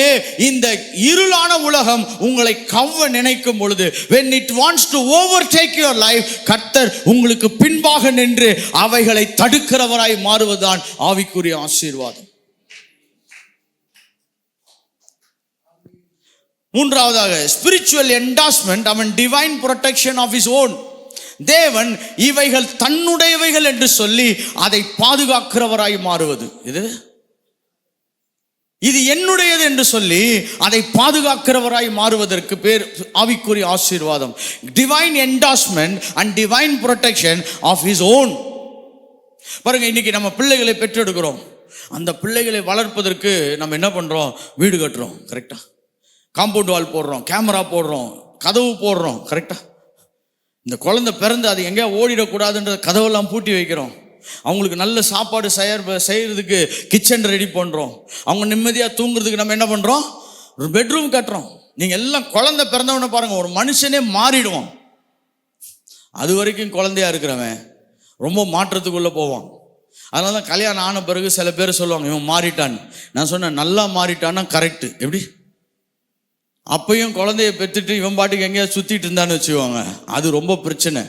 இப்போ இவன் வீட்லேயே இருக்கிறான், மனைவிக்கு உதவியாக இருக்கிறான், வீட்டை க்ளீன் பண்ணுறான், துடைக்கிறான், பெருக்கிறான், கதவெல்லாம் போட்டு பூட்டி வைக்கிறான். இதெல்லாம் பண்ணுறான்னா இவன் நல்ல மாற்றத்துக்குள்ளே வந்திருக்கிறான். ஏன் வர்றான்னா இது என்னுடையது என்று சொல்லி ஒரு பெரிய உணர்வுக்குள்ளாய் வருகிறான். நான் சொல்கிறேன், ஆவிக்குரிய ஆசீர்வாதம் என்பது இவர்களெல்லாம் என்னுடையவர்கள் என்று சொல்லி தேவன் நம்மளை பாதுகாக்கிறவராய் மாறுவது ஆவிக்குரிய ஆசீர்வாதம். When God enhances a divine endorsement, இவையெல்லாம் என்னுடையவைகள் என்று கர்த்தர் மூடிக்கொள்ளும் பொழுது அவைகளை ஆவிக்குரிய ஆசீர்வாதம் என்று சொல்ல விரும்புகிறேன். கடைசியா இன்னொரு வார்த்தையை சொல்ல வரேன், divine empowerment in the midst of the sin. பாவம் நம்மளை கீழ் நோக்கி இழுக்கும் பொழுது நம்மை கர்த்தர் மேல் நோக்கி கொண்டு போகிறவராய் மாற்றுவது ஆவிக்குரிய ஆசீர்வாதம். பாவம் நம்மளை கீழ் நோக்கி இழுக்குது, பாவம் செய்ய தூண்டுகிறது, பாவத்திலே வாழ நம்மளை அழைக்கிறது, பாவம் நம்மளை மேற்கொள்ள முயற்சி செய்கிறது. அப்பொழுது கர்த்தர் நம்மளை பாவத்திலிருந்து மேலே எழுக்கிறார் பாருங்க. a divine empowerment. இந்த ஆவிக்குரிய ஆசீர்வாதம் என்பது ஒவ்வொருத்தருடைய வாழ்க்கையிலும் வேலை செய்ய வேண்டியது அவசியமாக இருக்கிறது. ஏன்னா மாம்சம் நம்மளை இழுக்கிறது, பூமி உலகம் நம்மளை இழுக்கிறது, இதுக்கு மேல பிசாசு திட்டம் போட்டு நம்மளை இழுத்து கொண்டு இருக்கிறான். இவைகள் எல்லாவற்றுக்கும் மேலோங்கி வருவதற்கு உதவி செய்வதை தான் நம்ம என்ன சொல்றோம்னா ஆவிக்குரிய ஆசீர்வாதம் என்று சொல்கிறோம். எத்தனை பேருக்கு புரிஞ்சிருக்குது? The spiritual blessing, the whole substance of the divine pattern, தெய்வீக மாதிரிகளின் மிக முக்கியமானது என்றால் இந்த ஆவிக்குரிய ஆசீர்வாதம் இருந்தால் தான் என் பிள்ளைகள் எழும்புவார்கள், என் பிள்ளைகள் மேல் நோக்கி போவார்கள். பாருங்க, நம்ம எங்க பிறந்தோன்றது ரொம்ப முக்கியம் இல்லை. ஆசீர்வாதம் இருந்தால் நம்ம எங்க பிறந்தாலும் மேல் நோக்கி போயிடுவோம். எத்தனை பேர் நம்புறீங்க? நீங்க என்ன கலர்ல இருந்தாலும் சரி உங்களுக்கு நல்ல கல்யாணம் நடக்கும். இவ்வளவு தெளிவா சொன்னாதான் சிலருக்கு புரியும். சில பேர் அப்படிதான் நம்புறாங்க. எனக்கு சரீர அமைப்பெல்லாம் சரியில்லை பாஸ்டர், எனக்கு ஒரு பெரிய பின்னணி இல்லை, குடும்பத்தில் யாரும் இல்லை. பாருங்க, இந்த ஆசீர்வாதம் இருந்ததுன்னா கீழ் நோக்கி இருக்கக்கூடிய எல்லா சம்பவங்களிலும் நீங்கள் மேல் நோக்கி போகிறவர்களாய் மாறிவிடுவீர்கள். எனக்கு பெரிய அறிவு இல்லை, எனக்கு படிப்பு இல்லை, என்னுடைய பின்னணி என்னை வாழ விடவில்லை, நான் ரொம்ப கஷ்டத்தில் இருக்கிறேன், எங்க இருந்தாலும் சரி உன்னை ஒரு தெய்வீக ஆற்றலினால் மேலே தூக்கக்கூடியதான் தெய்வீக ஆசீர்வாதம். இன்னும் சில காரியங்களை சொல்ல விரும்புகிறேன். நீங்க இன்னைக்கு உடனே புரியலன்னா கூட பரவாயில்ல, போக போக புரியும். அப்படி கரெக்டா இல்லையா? நிறைய பேர் என்ன சொல்லுவாங்கன்னா அது எப்படி பாஸ்டர்னுவாங்க. சரி, நான் கேட்குறேன், கல்யாணம் ஆன உடனே உங்க மனைவியை புரிஞ்சிச்சா? நிறைய பேருக்கு 50 வருஷம் ஆகி என்ன பண்ணல, இன்னும் இனிமேலும் புரியாது. நீங்க பரலோகத்துக்கு போய் அதுக்கப்புறம் அங்க கர்த்தர்கிட்ட கேட்டு இல்லை 2-3 தேவதூதன் சொன்னாதான் உங்களுக்கு புரியும். ஓ, இதுக்கு தான் நம்மளுக்கு கல்யாணம் நடந்துச்சா, ஓ இதுக்கு தான் நம்மளுக்கு சண்டை நடந்துச்சா அப்படின்னு அங்கதான் போய் என்ன பண்ணும், புரியும். இங்க கொஞ்சம் கொஞ்சம் புரியும். எப்படி? அந்த மாதிரிதான் இந்த ஆவிக்குரிய செய்திகளே நான் அப்படிதான் படிக்கிறேன் பாருங்க. நான் முதல்ல நான் ரோமர் புஸ்தகத்தை படிக்கும் பொழுது நான் 2000 ஒரு வெளிநாட்டு பிரயாணம் போயிருந்தேன். முதல் வெளிநாட்டு பிரயாணம் 2000. அப்பொழுது அங்க போயிட்டு நான் ரோமர் புஸ்தகத்தை படிக்கலான்னு சொல்லி படிக்க ஆரம்பிச்சா ஒண்ணுமே புரிய மாட்டேது. என்னுடைய பழைய பைபிள் ஃபுல்லா கோடு போட்டு ஃபுல்லா கொஸ்டின் மார்க்கா இருக்கும். ஆனா ஒன்னே ஒண்ணுதான் பாருங்க, புரியலனா கூட நீங்கள் வசனத்தோடு ஆவியானவரோடு தங்கி இருந்தீங்கன்னா அவைகளை தேவன் புரிய வைத்து விடுவார். The consistency is the key. நீங்க ஒரு செய்தியை கேட்கும் பொழுது கூட பாருங்க, இது ஒன்றும் புரியலங்க, எனக்கு இதெல்லாம் ஏத்துக்க முடியாதுன்னா கூட பரவாயில்ல, நீங்க கேட்க கேட்க இவைகள் மறுரூபத்தை ஏற்படுத்தும். இதெல்லாம் ஒரு பாடத்திட்டம் மாதிரி தான். போன உடனே சயின்ஸ் புரிஞ்சிருதா? அப்படி போன உடனே மேக்ஸ் புரிஞ்சிருதா? இப்போ நிறைய பேர் மேக்ஸ் எழுதி பாஸ் ஆனவனுக்கு பாஸ் ஆன பிறகு கூட இன்னும் புரியாது. எப்படி? கரெக்டா? இந்த மேட்ரிக்ஸ்னு ஒன்று இருக்குது. நான்லாம் எழுதி பாஸ் ஆகி நிறைய மார்க் வாங்கிட்டேன். ஆனால் இப்போ மறுபடியும் கேட்டிங்கன்னா ஆளை விடுறா சாமி, எப்பயோ தெரியாமல் புரிஞ்சு என்ன பண்ணிட்டேன். அந்த மாதிரி எல்லாமே புரிஞ்சிடும் மாதிரி அது. ஆனால் கோவம் என்ன பண்ணோம், அதுக்கு தான் என்ன பண்ணுறேன்னா, ஒரு ஒரு உபாத்தியனாய் நான் என்ன நம்புகிறேன்னா, எந்த அளவுக்கு விளக்க முடியுமோ விளக்கிடுவேன். என்னுடைய என்னுடைய என்னுடைய என்கிட்ட ஒரு கெட்ட பழக்கம் என்னன்னா, நம்ம எதையுமே சொல்லிட்டு போக மாட்டேன். எதையாவது முடிஞ்ச அளவுக்கு அவங்களை என்ன பண்ணிடணும், அவங்களுடைய மனதில் அதை பதிய வைத்து விட வேணும். அதான் வெற்றி. The law of repetition. அது என்ன சொன்ன, மறுபடியும் மறுபடியும் உன்னை சொன்னால் அது இருதயத்திலே ஆழமாய் பதியும். அதனால தான் இந்த அம்மாமார்கள் பாருங்க, இந்த பிள்ளைய போட்டு மறுபடியும் மறுபடியும் அட்வைஸ் பண்ணினே இருப்பாங்க. கரெக்டா இல்லையா? இது தாய்மார்களுக்கே உரிய ஆற்றல். அப்பா பாருங்க, ஒரு வாட்டி சொல்லுவார், அப்புறம் அவர் போய் பேசாம சோஃபால உட்காந்துப்பார். இப்போ அம்மா என்ன பண்ணுவாங்கன்னா, பிள்ளையும் திட்டுவாங்க, இவரையும் திட்டுவாங்க. கரெக்டா இல்லையா? ஏங்க நீங்க அவருக்கு எது அந்த பிள்ளைய ஒன்றும் கரெக்ட் பண்ண மாட்டீங்க, உங்களால தான் கெட்டு போகுதுன்னு. ஏன்னா இவர் என்னன்னா, ஒரு வாட்டி சொன்னாவே புரியாதா? எப்படி ஒரு வாட்டி சொன்னாவே. ஆனால் அம்மா அப்படி இல்லை, அது புரிஞ்சா கூட அவன் புரிய முடியாத அளவு வர்ற வரைக்கும் திட்டுறது. எப்படி அவனே சொல்லுவான், அம்மா எனக்கு எல்லாம் புரிஞ்சிச்சு, இப்போ நீதாம்மா மாற்றி சொல்கிற, இருந்தாலும் இன்னொரு வாட்டி சொல்கிறேன் பாரு. It's call law of repetition. அதனால தான் சில பிள்ளைகள் பாருங்க, கல்யாணம் ஆன பிறகு கூட மாறாது. ஏன்னா அந்த அளவுக்கு திரும்பி திரும்பி ஏதோ ஒரு விஷயத்தை என்ன பண்ணியிருப்பாங்க, சொல்லி வச்சிருப்பாங்க. இது எல்லாமே இட்ஸ் எ ஹியூமன் சைக்காலஜி. அதனால தான் ஒரு தெய்வீக திட்டத்தை கூட நம்ம ஏன் தொடர்ந்து இரவும் பகலும் ஒரு வேதத்தை ஏன் தியானிக்கிறோம்னா, நீங்கள் எதை தொடர்ந்து செய்கிறீர்களோ அது உங்களோடு கூட பயணம் செய்யும். கரெக்டா இல்லையா? அதனால தான் காலையில் எந்திரிச்சு பைபிள் எடுத்து என்ன பண்ணணும், படிக்கணும். காலையில் எந்திரிச்சு கொஞ்ச நேரம் ஆராதிக்கணும். நீங்கள் எதெல்லாம் உங்களுடைய அழுதின திட்டமாய் மாற்றுகிறீர்களோ அவைகள்லாம் உங்களை பெரிய மாற்றத்துக்கு நேராய் கொண்டு செல்லும். ஸோ இந்த ஆவிக்குரிய ஆசீர்வாதத்தின் அடுத்த நிலை என்னன்னா, இதெல்லாம் கொஞ்சம் எளிமையானது. முதல்ல நான் சொன்ன 4 விஷயத்தை காட்டிலும் இப்போ நான் சொல்ல போற இந்த 3 காரியங்கள் ரொம்ப எளிமையானது. அனாயிண்டட் டு வின், வெற்றிக்காய் அபிஷேகம் பண்ணப்படுவது ஆவிக்குரிய ஆசீர்வாதம். எப்படி அனாயிண்டட் டு வின்?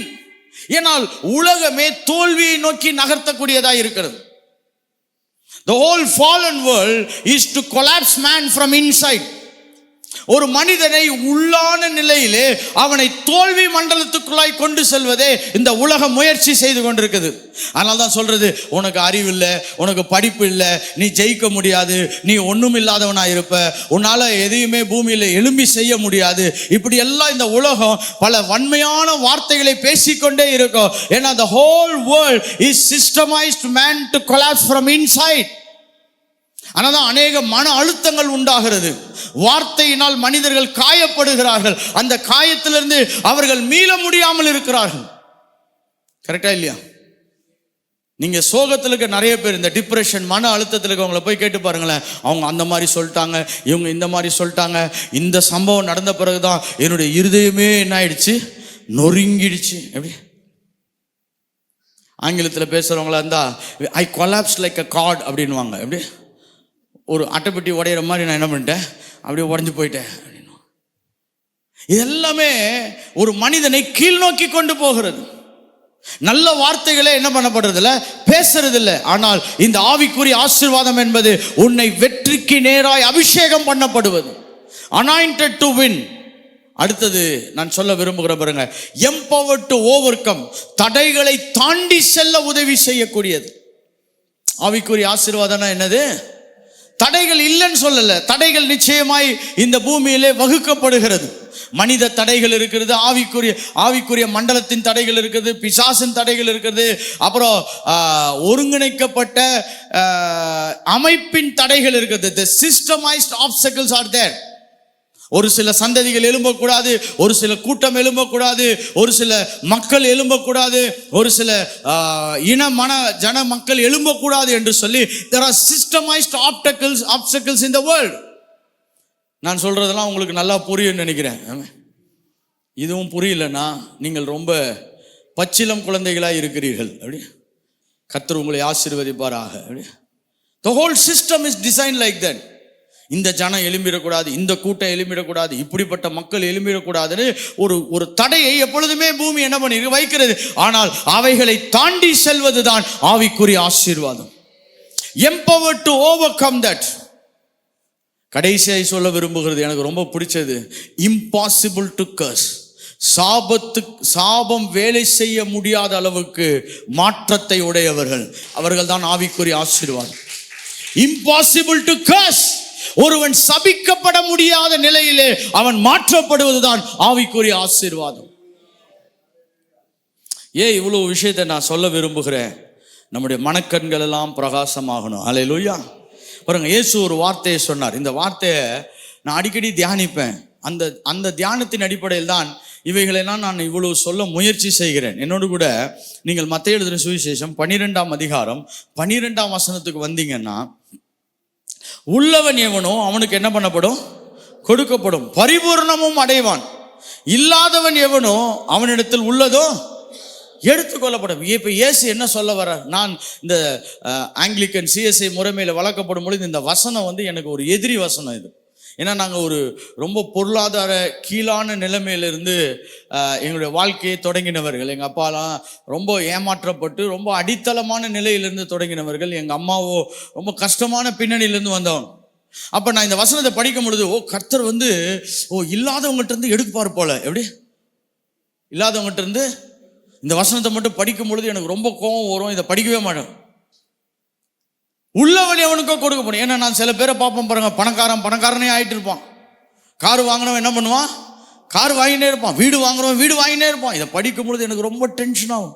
ஆனால் நல்ல வேளை கர்த்தருடைய புரிதல் ஒரு நாளில் எனக்கு வந்தது. இங்கே இயேசு என்ன சொல்ல விரும்புகிறார் அப்படின்னு பார்த்தீங்கன்னா, வெளிச்சம், ராஜ்யத்தின் ரகசியத்தை உடையவனுக்கு இந்த பூமிக்குரிய அநேக காரியங்கள் கொடுக்கப்படும் என்று சொல்ல விரும்புகிறார். ஏன்னா அதுக்கு முன்னாடி இருக்க வசனம் சொல்றார் பாருங்க, அவர்களுக்கு அவர் பிரதியுத்தரமாய் 11ஆம் வசனம், பரலோக ராஜ்யத்தின் ரகசியங்களை அறியும்படி உங்களுக்கு அருளப்பட்டது, அவர்களுக்கோ அருளப்படவில்லை. ஏன்னா ஓமையை சொல்றாரு. ஓமையை சொன்னோன்னே சீஷர்லாம் கேட்குறாங்க, ஏன் இப்படி நீங்க ஓமையாவே பேசுறீங்க, ஏன் இப்படி நீங்க நேரடியான ஒரு செய்தியை சொல்லவில்லை என்று சொன்ன உடனே அவர் சொல்றாரு, ராஜ்யத்தின் ரகசியங்களை சொல்வது உங்களுக்கு அருளப்பட்டிருக்கிறது, அவங்களுக்கு என்ன பண்ணப்படலை? கொடுக்கப்படலை. ஏன் அப்படி தேவன் வச்சிருக்கிறாருன்னு நான் பின்னாடி புரிஞ்சுக்கிட்டேன். ஏன்னா ஒரு வாஞ்சை உள்ளவன் தான் அதை தேடுகிறான். ஹல்லேலூயா. ஒரு வாஞ்சை உள்ளவன் தான் என்ன பண்ணுவான்? தேடுவான். கர்த்தர் அதை தான் எதிர்பார்க்கிறார். உனக்கு வாஞ்சை இருந்துச்சுன்னா நான் சொல்ற விஷயத்தை புரிஞ்சு கொள்வதற்கு நீ என்ன பண்ணுவ? முயற்சி செய்வ. இந்த சபையில கூட நான் நிறைய பேரை பார்த்துருக்கேன் பாருங்க, ரொம்ப படிப்பு பின்னறிவுலாம் படிப்புலாம் உங்களுக்கு ரொம்ப கம்மியா இருக்கும். ஆனா வசனத்தை வாஞ்சியா கேட்பாங்க. அப்படின்னா என்ன அர்த்தம்னா, இவர்கள் உள்ளவர்களாய் இருக்கிறார்கள் என்ற அர்த்தம். இவங்களுக்கு இன்னும் கூட கொடுக்கப்பட போகுது என்ற அர்த்தம். ஹல்லேலூயா. நான் வேதாகமங்கள் ஆரம்பிக்கும் பொழுது பாருங்க, என்கிட்ட ஒரு சகோதரர் கேட்டாரு, இதுக்கு குவாலிஃபிகேஷன் என்ன, நாங்கள் பைபிள் காலேஜ் படிக்கணும்னா இதுக்கு அடிப்படை தேவை என்னன்னு கேட்டார். அப்போ நான் சொன்னேன், காது கேட்குமான்னு கேட்டேன். கேட்குதுன்னு. கண்ணு தெரியுமான்னு. அப்போ நீ குவாலிஃபைடு, அவ்வளோதான், வந்து உட்காரு. ஏன்னா உள்ளவன் எவனுக்கும் அவனுக்கு கர்த்தர் என்ன பண்ணுவார்? இன்னும் கொடுக்க விரும்புகிறான். இந்த தெய்வீக அறிவு இல்லாதவர்களுக்கு கூட இருக்கிறதெல்லாம் வாழ்க்கையில தொலைக்கிறவர்களாய் மாறி விடுவார்கள். அதை தான் தேவன் சொல்ல விரும்புகிறார். இன்னைக்கு இந்த ஆவிக்குரிய நிலையின் வெளிச்சங்கள் நமக்கு தேவைப்படுகிறதா இருக்கிறது. இந்த எபேசியர் 1ஆம் அதிகாரம் 3ஆம் வசனத்தில் இருக்க 3 முக்கியமான பாயிண்ட்டை நான் முதலாவது நிலைப்படுத்த விரும்புகிறேன். நாம் ஆசீர்வதிக்கப்பட்டவர்கள். நாம் யாரு? ஆசீர்வதிக்கப்பட்டவர்கள். we are blessed. நீங்க கேட்கலாம், பாஸ்டர் இது பார்க்கறதுக்கு ஒன்றும் தெரியலையே, பார்க்கறதுக்கு ஒண்ணுமே தெரியல, நாங்க கஷ்டப்பட்டுட்டு தான் இருக்கிறோம், இன்னும் பத்தாமையில தான் இருக்கிறோம், இன்னும் போதாத நிலைமையில தான் இருக்குது, எதுவும் பெரிய வெற்றிகளை சந்திக்க முடியல, தொடர் தோல்விகளை தான் சந்திக்கிறோம். அப்புறம் எப்படி பாஸ்டர் நாங்க பிளஸ்ட்? நான் அதை தான் சற்று இன்றைக்கு ஞாபகப்படுத்த விரும்புகிறேன். ஏன்னா இந்த பிளஸ்ஸிங் எல்லாம் எப்படி இருக்குதுன்னா, அது ஆவிக்குரிய நிலையில இருக்கிறது. அது என்ன நிலையில இருக்கிறது? அதனால தான் பவுல் சொல்லும் பொழுது சொல்றாரு, ஆவிக்குரிய சகல ஆசீர்வாதங்களினாலும். என்ன ஆசீர்வாதம்? ஆவிக்குரிய சகல ஆசீர்வாதம். ரொம்ப முக்கியமான ஸ்டேட்மெண்ட் அவர் யூஸ் பண்றாரு. ஏன்னா இது மெட்டீரியலா இல்ல, இது காணப்படாத நிலையில, நீ தொட்டு உணர முடியாத நிலையில நீ ஆசீர்வதிக்கப்பட்டவனாய் இருக்கிறாய்.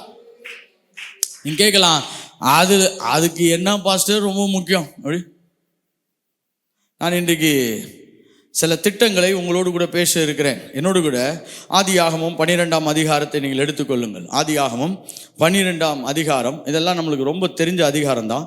இருந்தாலும் நான் இங்கிருந்து சில நிலைகளில் உங்களோடு கூட தேவ செய்தியை தொடர்பு கொள்ள ஆசைப்படுகிறேன். ஆதியாகமம் 12. இந்த ஆசீர்வாதத்துக்கு ஊற்றுக்கண் அப்படின்னு கேட்டிங்கன்னா ஆபிரகாம்னு சொல்லலாம்.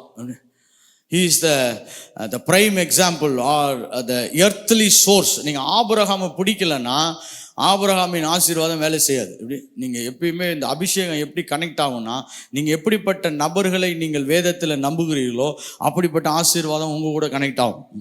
இதை நான் ரொம்ப வருஷத்துக்கு அப்புறம் படித்தேன். எப்படி சிலர் சொல்லுவாங்க, நான் எலியாவை எனக்கு ரொம்ப பிடிக்கும். அப்படின்னா நீ ப்ராஃபட்டிக் ரேமில் மூவ் ஆகிடுவேன். எப்படி எனக்கு பவுல் தான் ரொம்ப பிடிக்கும் அப்படின்னா பல உபத்திரவத்துக்குள்ளே போய் நீ பல பேரை சந்திக்கக்கூடியவனா என்ன பண்ணிடுவேன். நீங்கள் பைபிளில் கூட எப்படின்னா நீங்கள் யாரு கூட கனெக்ட் ஆகுறீங்களோ அந்த வேலை செய்யும்.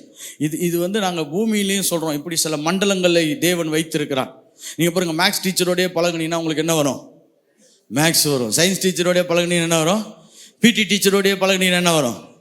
ஸ்போர்ட்ஸ் தான் வரும். வாட்ச்மேனோடைய பழகுனீங்கன்னா கேட்டு விட்டு சீக்கிரமாக தாண்டி போகிறதுக்கு வாய்ப்பு என்ன பண்ணப்படும்? நிறைய. நீங்கள் யாரு கூட இருக்கிறீங்களோ அதுதான் என்ன பண்ணும்? வேலை நடக்கும். கரெக்டாக நீங்கள் பிரியாணி கடைக்காரங்க கூட ரொம்ப பழகுனீங்கன்னா நிறைய பீஸ் கிடைக்கும். இது பூமிக்குரிய மண்டலத்துலேயும் ஒரு சிஸ்டம். இது நீங்கள் பைபிளில் கூட யாரை படிக்கிறீங்களோ ரொம்ப முக்கியம். எனக்கு அவரை பிடிக்காது இவரை பிடிக்காது அப்படிலாம் யாரையும் சொல்லாதீங்க. எல்லாரையும் முடிஞ்சளவு என்ன பண்ணுங்க, படிக்கிறவங்களா பாருங்க. இப்போ ஆபிரகாமை குறித்து வாசிப்போம் என்று சொன்னால், கர்த்தர் ஆபிரகாமை நோக்கி, உன் தேசத்தையும் உன் இனத்தையும் உன் தகப்பனுடைய வீட்டையும் விட்டு புறப்பட்டு நான் உனக்கு காண்பிக்க போகும் தேசத்துக்கு போ.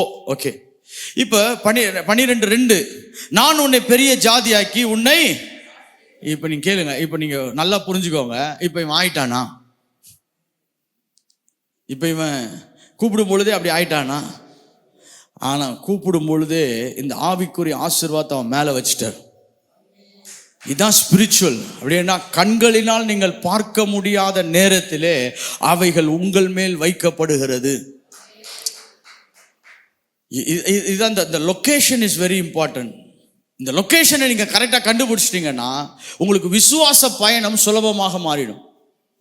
இன்னைக்கு நிறைய வேலைகளில் நம்முடைய ஸ்டாக்னேஷன் என்று சொல்லுகிறோம். என்னுடைய வாழ்க்கை அசைய மாட்டுது அப்படின்னா நாம் காண்கிற மண்டலத்தை தான் ரொம்ப பார்த்து கொண்டு இருக்கிறோம். என்னால் பைக் வாங்க முடியல, என்னால் வீடு வாங்க முடியல, என்னால் கார் வாங்க முடியல. இப்படி நம்ம இதை தான் நம்முடைய ஆசீர்வாதத்தின் பட்டியலாய் வைத்திருக்கிறோம். ஆனா எல்லாமே வேதத்தில் ஸ்டார்ட் பண்ணும் பொழுது அவைகள் ஆவிக்குரிய மண்டலத்திலும் தான் ஸ்டார்ட் ஆகுது. ஏன் அப்படி தேவன் வைக்கிறார்? Why God has to keep everything in the spiritual realm? ஒரு ஆவிக்குரிய மண்டலத்திலிருந்து தேவன் ஏன் அவைகளை வைக்க வேண்டும் என்று சொன்னால், இந்த பூமிக்குரிய மண்டலத்தின் துவக்கமே அது ஆவிக்குரிய மண்டலத்தில் தான் துவங்குறது. The source of all physical realm is the spiritual realm. கர்த்தர் பூமியை எப்படி உருவாக்கினார்? இல்லாதவைகளிலிருந்து அவர் பேசி உருவாக்குகிறவராய் மாறுகிறார். ஹல்லேலூயா. தேவன் ஆவியாய் இருக்கிறார். அவர் ஆவிக்குரிய மண்டலத்தில் இருக்கிறார். காண்கிற மண்டலத்தை அவர் உருவாக்குகிறவராய் இருக்கிறார். அப்ப தேவன் எங்கிருந்து மனிதனை மாற்ற விரும்புகிறார்? ஆவிக்குரிய மண்டலத்திலிருந்து அவனை மாற்ற விரும்புகிறார். சோ இப்போ ஒவ்வொரு விசுவாசி வேதத்தை படிக்கிறவர்களோ அவர்கள் நம்ப வேண்டியது என்னவென்று சொன்னால், என்னுடைய ஆவிக்குரிய ஆசீர்வாதத்தை கிறிஸ்துவுக்குள்ளாக உன்னதங்களிலே சகலவற்றையும் தேவன் எனக்காக வைத்திருக்கிறார். My location of blessing is spiritual. சரி, இப்போ நம்ம சில கேள்விகளை உங்களுடைய மனதிலிருந்து நான் கிளியர் பண்ண விரும்புகிறேன். ஏன்னா ஏன் அதை ஸ்பிரிச்சுவலா வச்சார்? ஏன் தேவன் அவைகளை ஆவிக்குரிய நிலைகளிலே வைத்தார் அப்படின்னா, தேவன் எங்கே இருக்கிறார்? தேவன் பரலோகத்தில் இருக்கிறார். ஒரு ஆவிக்குரிய நிலைகளிலே தங்கி இருக்கிறார். கரெக்டா? அதனால்தான் தேவன் மாறாதவராய் இருக்கிறார். தேவன் எப்படி இருக்கிறாரு? நேற்றும் இன்றும் என்றும். ஏன்னா அந்த spirit ரேம்ல there is no change. மாற்றம் இல்லாத மண்டலம் ஆவிக்குரிய மண்டலம். என்னோட கூட சொல்லுங்க, மாற்றம் இல்லாத மண்டலம் ஆவிக்குரிய மண்டலம். இப்ப ஆவிக்குரிய மண்டலத்துல ஒன்று பிரகடனம் பண்ணப்பட்டுச்சுன்னா அதை தேவனே மாற்ற மாட்டார். ஏனென்றால் அவர் மாறாதவர். எத்தனை பேருக்கு புரியுது? அதனால அவருடைய வார்த்தை மாறாதது. இந்த வானமும் பூமியும் ஒளிந்து போனாலும் அவருடைய வார்த்தை ஒளிந்து போவாதுன்னு சொல்றோம். ஏனென்று சொன்னால் அவர் மாற்றத்துக்கு உட்படாத மண்டலத்திலே இருக்கிறவர். Where is God? He is in the spirit realm and he is spirit, and his words will never return back void. எத்தனை பேருக்கு புரியுது? இது மட்டும் இந்த கிளீனிங் ப்ராசஸை நான் முடிச்சிட்டேன்னா அதுக்கு மேலே கட்டுறதெல்லாம் ஈஸி. அப்போ ஆவிக்குரிய மண்டலம் என்பது மாற்றத்தை சந்திக்காத மண்டலம். இப்ப ஆதாமை தேவன் பூமியில் ஆசீர்வதித்து அவன் எல்லாவற்றையும் இழந்ததுக்கு காரணம் என்னவென்று சொன்னால், அவனை பூமியிலே ஆசீர்வதித்தார், அதனால் அவன் இழப்பை சந்தித்தான். இரண்டாவது ஆதாமாகிய கிறிஸ்து இந்த பூமியிலே வந்து நம்ம ஆசீர்வாதங்களை எல்லாம் ஆவிக்குரிய மண்டலத்தில் வைத்ததனாலே அதை நாம் துளைக்க முடியாத நிலையிலே கர்த்தர் நம்மளை வைத்திருக்கிறார். இப்ப என்னுடைய ஆசீர்வாதம் எங்க இருக்குது? ஆவிக்குரிய மண்டலத்தில் இருக்குது. அது கிறிஸ்துவுக்குள் இருக்கிறது. அது துளைய முடியாத இடத்தில் இருக்கிறது. அது பாதுகாப்பான இடத்தில் இருக்கிறது. எத்தனை பேர் நம்புறீங்க? இன்னைக்கு நான் சபிக்கப்பட முடியாது, நான் வெற்றி பெறுவதற்கான எல்லா வாய்ப்புகளையும் கர்த்தர் வைத்திருக்கிறார். இந்த பூமி என்னை இழுக்க முடியாது, ஏனென்றால் எல்லாம் ஆவிக்குரிய மண்டலத்திலே வைக்கப்பட்டிருக்கிறது. The spirit world hold the certificate of my blessing. ஆசீர்வாதங்கள்லாம் எங்க வச்சிருக்கிறாரு? ஆவியிலே வைத்திருக்கிறார். அதனால்தான் இன்றைக்கு நான் சபிக்கப்பட முடியாது. பக்கத்தில் பார்த்து சொல்லுங்க, என் ஆசீர்வாதங்கள் எல்லாம் பாதுகாப்பாக ஆவியின் மண்டலத்தில் கிறிஸ்துக்குள்ள வச்சுட்டாரு. எத்தனை பேருக்கு சந்தோஷம்? இது ஆயிரக்கணக்கான பேங்க் லாக்கர்களை விட சிறப்பான இடத்திலே கர்த்தர் நம்மளை நகர்த்தி இருக்கிறார். The location is more important. ஏன் நகையெல்லாம் வாங்கிட்டு நம்மால பேங்க்ல போய் லாக்கர்ல வைக்கிறோம்? ஏன்னா அவனுக்கே தெரியும் நம்ம பீரோ வேலைக்கு ஆகாது. சில பேர் பீரோல வச்சுட்டு அந்த சாவி எங்கேயாவது தொலைச்சிருவான், தெரியுமா உங்களுக்கு? இது மாதிரி பூமியிலையும் நிறைய தவறுகள் நடப்பதுக்கு வாய்ப்பு இருக்குது. ஏற்கனவே ஒரு வாட்டி ஆதாமுகிட்ட எல்லா உரிமையும் கொடுத்தாரு, அவன் தொலைச்சி அதை பிசாசு கையில் என்ன பண்ணிட்டான்? கொடுத்துட்டான். அதனால தான் பார்த்தாரு, ரெண்டாவது ஆதாம் வந்தாரு, ப்ராஜெக்டை மாற்று. இப்போ வந்து பூமியில் ஆசீர்வாதங்கள் எல்லாம் எங்கே கனெக்டடுனா இது பரலோகத்தில் கனெக்டடாக வச்சிரு. அவன் அக்கௌண்ட் அங்கே வச்சிரு, அங்கேருந்து எப்போ வேணாலும் அவன் டிரான்ஸ்ஃபர் பண்ணிக்கிட்டோம். ஹல்லேலூயா. இப்போ நம்ம ஆசீர்வாதம்லாம் எங்கே இருக்குது? பேங்க் அக்கௌண்ட்ல கர்த்தர் வச்சுட்டாரு பத்திரமா. எப்பெல்லாம் நீங்க கரெக்டா வேதத்தை படிச்சு ஆவியானோட வழி நடத்தலோடு கூட நீங்க பயணம் செய்றீங்களோ அப்பொழுது அக்கௌண்ட்ல இருந்து டிரான்ஸ்ஃபர் ஆயிட்டே இருக்கும். The spiritual blessings, அதை உன்னதங்களிலே கிறிஸ்துவுக்குள்ளாக தேவன் வைத்து விட்டான். நான் 2 சம்பவங்களை மட்டும் உங்களுக்கு நான் காண்பிக்க விரும்புகிறேன். சரி, 1 ராஜாக்கள் 3ஆம் அதிகாரம் 5ஆம் வசனம். 1 ராஜாக்கள் 3ஆம் அதிகாரம் 5ஆம் வசனம். சரி, அதுக்கப்புறம் இன்னொருத்தர் 9ஆம் வசனத்திலிருந்து 13ஆம் வசனம் வரைக்கும் எடுத்து வச்சுக்கோங்க. 2 வசனங்களை வாசிக்க போகிறோம். 1 ராஜாக்கள் 3ஆம் அதிகாரம் 5ஆம் வசனம் வாசிங்க சிஸ்டர். கிபியோனிலே கர்த்தர் சாலமோனுக்கு ராத்திரியில் சொப்பனத்திலே தரிசனமாகிறார். பாருங்க, இப்ப கர்த்தர் சாலமோனுக்கு எப்ப தரிசனமாகிறார்? சொப்பனத்துல தரிசனமாகிறார். அவர் எப்படி வேணாலும் தரிசனமாவாரு. அவரை நம்ம வரவேற்க தான் செய்யணும் இல்லையே, அதை நம்ம தடுக்க கூடாது. ஹல்லேலூயா. சிலருக்கு சொப்பனத்தில் வருவார். ஒரு சகோதரர் அப்படி தான் கேட்டார், எனக்கு எப்போ பார்த்தாலும் கர்த்தர் சொப்பனத்தில் தான் வந்து பேசுகிறார். நான் கேட்டேன், ஏன் பிரதர் பகலெல்லாம் ஜெபம் பண்ண மாட்டீங்க, பைபிள் படிக்க மாட்டீங்களான்னு. எப்படி பாஸ்டர் கரெக்டாக சொல்கிறீங்க? அதனால தான் நைட்டில் வர்றாரு. பகலில் நீ ரொம்ப பிஸியாக இருக்கிற, சரி நைட்லேயாவது இவங்க கூட என்ன பண்ணிட்டு இருக்கலாம். இது அவர் எல்லா ரூட்லேயும் வருவார். அப்படி இங்கே சொப்பனத்தில் வந்து என்ன பண்ணுறாரு? அவனோடு பேசுகிறார். சரி, 9ஆம் வசனத்தை வாசிக்கலாம். ஆகையால் உமது ஜனங்களை நியாயம் விசாரிக்கவும் நன்மை தீமை இன்னதென்று வகையறுக்கவும் அடியேனுக்கு ஞானமுள்ள இருதயம். இவன் ஜபிக்கிறான், எப்படி கனவுலே ஜபிக்கிறான். ஒருத்தன் கனவுல கரெக்டாக ஜபிக்கணும், நாம இருதயம்லாம் அதில் நிறைஞ்சிருக்கணும். எப்படி நம்மளுக்கு பகலில் வந்து கர்த்தர் கேட்டாவே கொஞ்சம் இருங்க யோசித்து ஒய்ஃப்ட்ட டிஸ்கஸ் பண்ணிட்டு சொல்கிறோன்னு, எப்படி திடீர்னு யார்ட்டையாவது உனக்கு என்ன வேணும்னு கேளுங்களேன், ஸ்தம்பித்து போயிடுவாங்க. ஆனால் இவன் கனவுல கூட கரெக்டாக இருக்கான். அவன் இருதயம் அவ்வளோ ஒரு நேர்த்தியான இடத்துல இருந்தது. பின்பாக தான் கொஞ்சம் பிரச்சனை ஆயிடுச்சு இல்லையா. முதல்ல கரெக்டாக இருந்துச்சு, இன்ஜின் கரெக்டாக தான் ஸ்டார்ட் ஆயிடுச்சு. எப்படி அவன் இருதயம் சொல்லுது, இந்த ஜனங்களை நான் நியாயம் விசாரிக்கணும், ஏன்னா இவ்வளோ பெரிய வேலையை எனக்கு கையில் கொடுத்துருக்கேன். தொடர்ந்து வாசிங்க. ஏராளமாக இருக்கிற இந்த உமது ஜனங்களை, அவனுடைய எண்ணெல்லாம் எவ்வளோ பர்ஃபெக்டாக இருக்குது பாருங்க. ஒவ்வொரு வசனத்துக்கு பின்னாடியோ தேவன் அதிகமாய் செயல்படுகிற இந்த ஜனங்கள், இதெல்லாம் உம்முடைய ஜனங்கள். வாசிங்க.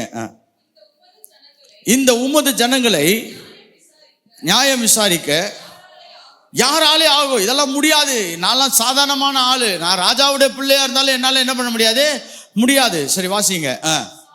சாலமோன் இந்த காரியத்தை கேட்டது ஆண்டவருடைய பார்வைக்கு உகந்த விண்ணப்பம். அப்போ ஜெபம் பண்ணும் பொழுது கூட அவருக்கு உகந்த ஜெபத்தை செய்கிறது ரொம்ப முக்கியம். அதனால தான் பல ஜெபங்களுக்கு பதில் கிடைக்க மாட்டுது. அது இன்னொரு நாள் செமினாராக வச்சுக்கலாம். ஆமாம், ரைட் கைண்ட் ஆஃப் ப்ரேயர்னு. ஆமாம், பல ஜெபம் எல்லா ஜெபத்துக்கும் பதில் வர்றது கிடையாது. ஏன்னா சில ஜெபம்லாம் நம்ம பண்ணியிருப்போம். கர்த்தாவே என்னை எடுத்துக்கொள்ளும், நான் இந்த பூமியில் இருக்க இஷ்டம் இல்லை. இதுக்கெல்லாம் கர்த்தர் டிக் அடிச்சிருந்தாருன்னா சர்ச்சே இருக்காது நான் நம்புகிறேன். என்னைக்காவது ஒரு தடவை இவன் இதை கண்டிப்பாக என்ன பண்ணியிருப்பான், ஜெபிச்சான். என் ஜீவனை எடுத்துக்கொள்ளும், என்னால் முடியவில்லை. கர்த்தர் சொல்லார், சரி கரெக்டாய் செவிச்சாய், இன்றைக்கே வந்து விடு. அப்படின்னா என்ன ஆகும்? இந்த பிள்ளையை பெற்றோன்னா நிறைய பேர் ஜெபிப்பாங்க, கர்த்தாவே என் பிள்ளையை எடுத்துக்காது, என்னை எடுத்துக்கும். அப்படி மட்டும் தூக்கி இருந்தாருன்னு வச்சுக்குவாங்க, எல்லா பிள்ளையும் அனாதை பிள்ளையாயிடும்.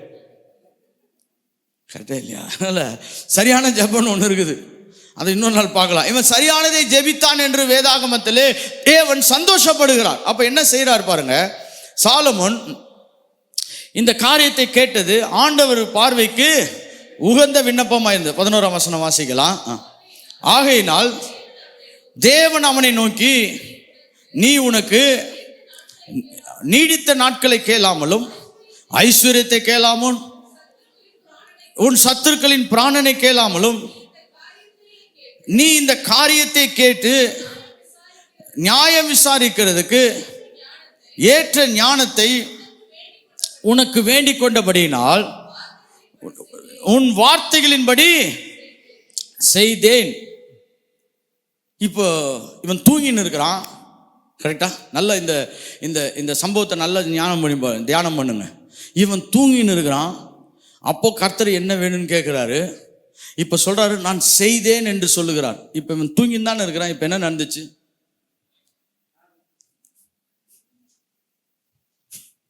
கொஞ்சம் யோசித்து பாருங்க. இப்ப தூங்கிட்டு தான் இருக்கிறான். கர்த்தர் சொல்றாரு, நான் என்ன பண்ண, இதை செய்தேன். இன்னும் தூக்கத்திலிருந்தே எந்திரிக்கல தலைவர். வேதத்தை படிக்கும் பொழுது இந்த ஆவிக்குரிய மண்டலமும் பூமிக்குரிய மண்டலமும் எப்படி இயங்குகிறது என்பதை கற்றுக்கொள்ள கர்த்தர் நம்மை அழைக்கிறான். How the invisible world is connected with the visible world என்பதை தான் இந்த வேதாகமம் அடித்தளமாய் நம்மளுக்கு சொல்ல விரும்புகிறது. இது ஏதோ இது குருட்டாம்பாக்கு லாட்ரி டிக்கெட்டு விசுவாசம் கிடையாது. இது பேர் எப்படியாவது ஜாப் பண்ணா கர்த்தர் ஏதாவது செய்துருவாரு போத, எப்படியாவது கடைசியில் போய் அந்த ஆசீர்வாதத்தை வாங்கிட்டு வந்துடணும். ஏன்னா ஒரு டீம் அந்த காலத்தில் தீர்த்தமும் திருநீருக்கும் சுற்றின டீம். அது எப்பயும் கடைசியில் போனால் அது கிடைக்கும் பாருங்க. அதே நினைப்பிலே இப்பயும் சுற்றின்னு இருக்குது. எப்படியாவது போய் தலையை காமிச்சிட்டு வந்துடணும். ஏன்னா நான் சிஎஸ்சி முறைமையில் பாருங்க, கடைசியில் அந்த 9:50 ஒரு டீம் வரும். அது எப்படின்னா அந்த ஆசீர்வாதத்தை போய் வாங்கிட்டு வந்துடணும். ஏன்னா இதெல்லாம் கொஞ்சம் மறுரூபமாக்கப்பட வேண்டிய டீம். இது அப்படி அல்ல. இது ஆவிக்குரிய மண்டலம் எங்கே அசைகிறது என்று கண்டுபிடிக்கிறவர்கள் தான் ஆவிக்குரியவர்கள். அநேக நேரம் அந்நிய பாஷையில பேசுறவன் மட்டும் ஆவிக்குரியவன் கிடையாது. ஆவிக்குரிய மண்டலத்தை சரியாய் புரிந்தவன் தான் ஆவிக்குரியவன். ஹல்லேலூயா. இங்க பாருங்க, இவன் தூங்கிட்டு இருக்கிறான். கர்த்தர் சொல்றாரு, இதை செய்தேன். எல்லாரும் சொல்லுங்க, இதை செய்தேன். அவர் சொல்றாரு, ஞானமும் உணர்வுள்ள இருதயமும் உனக்கு தந்தேன். எல்லாமே முடிஞ்ச லெவல்லே பேசுறாரு. எல்லாமே என்ன பண்றாரு, கம்ப்ளீட்டட் பாஸ்ட் டென்ஸ்லே பேசுறாரு.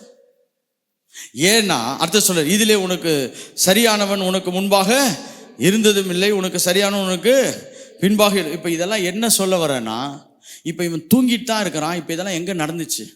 இதெல்லாம் ஆவிக்குரிய நிலையிலே கர்த்தர் சாலமோனை ஆசீர்வதித்து எல்லாவற்றையும் தந்தவராய் மாற்றிவிட்டார். இப்ப இவன் தூக்கத்திலிருந்து எந்திரிச்ச உடனே வேறே மனிதனாய் மாறிவிட்டான். இப்பொழுது ஞானம் வேலை செய்கிறது, அவன் ஆஸ்தி பெருகுகிறது, ராஜ்யம் வளர்ச்சி அடைகிறது, மனிதர்களுக்குள்ளாய் சமாதானம் உண்டாகிறது.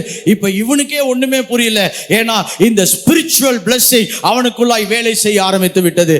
இந்த மாலை வேளையிலே இதை கேட்டுக்கொண்டிருக்க ஒவ்வொருவருக்கும் சொல்றேன் பாருங்க, உங்களுக்குள்ளாய் பரலோகத்தில் இருக்கக்கூடிய அந்த ஆசீர்வாதங்கள் இயங்க ஆரம்பித்து நீங்கள் தடைகளை ஜெயிக்கிறவர்களாய் மாறிவிடுவீர்கள், பிரச்சனைகளை மாற்றுகிறவர்களாய் மாறிவிடுவீர்கள். உங்களுக்கு வெளிச்சம் உண்டாகும், ஞானம் உங்களுக்கு உண்டாகும், தரித்திரங்களை ஜெயிப்பீர்கள், வியாதிகளை ஜெயிப்பீர்கள், பிசாசுகளை ஜெயிப்பீர்கள்.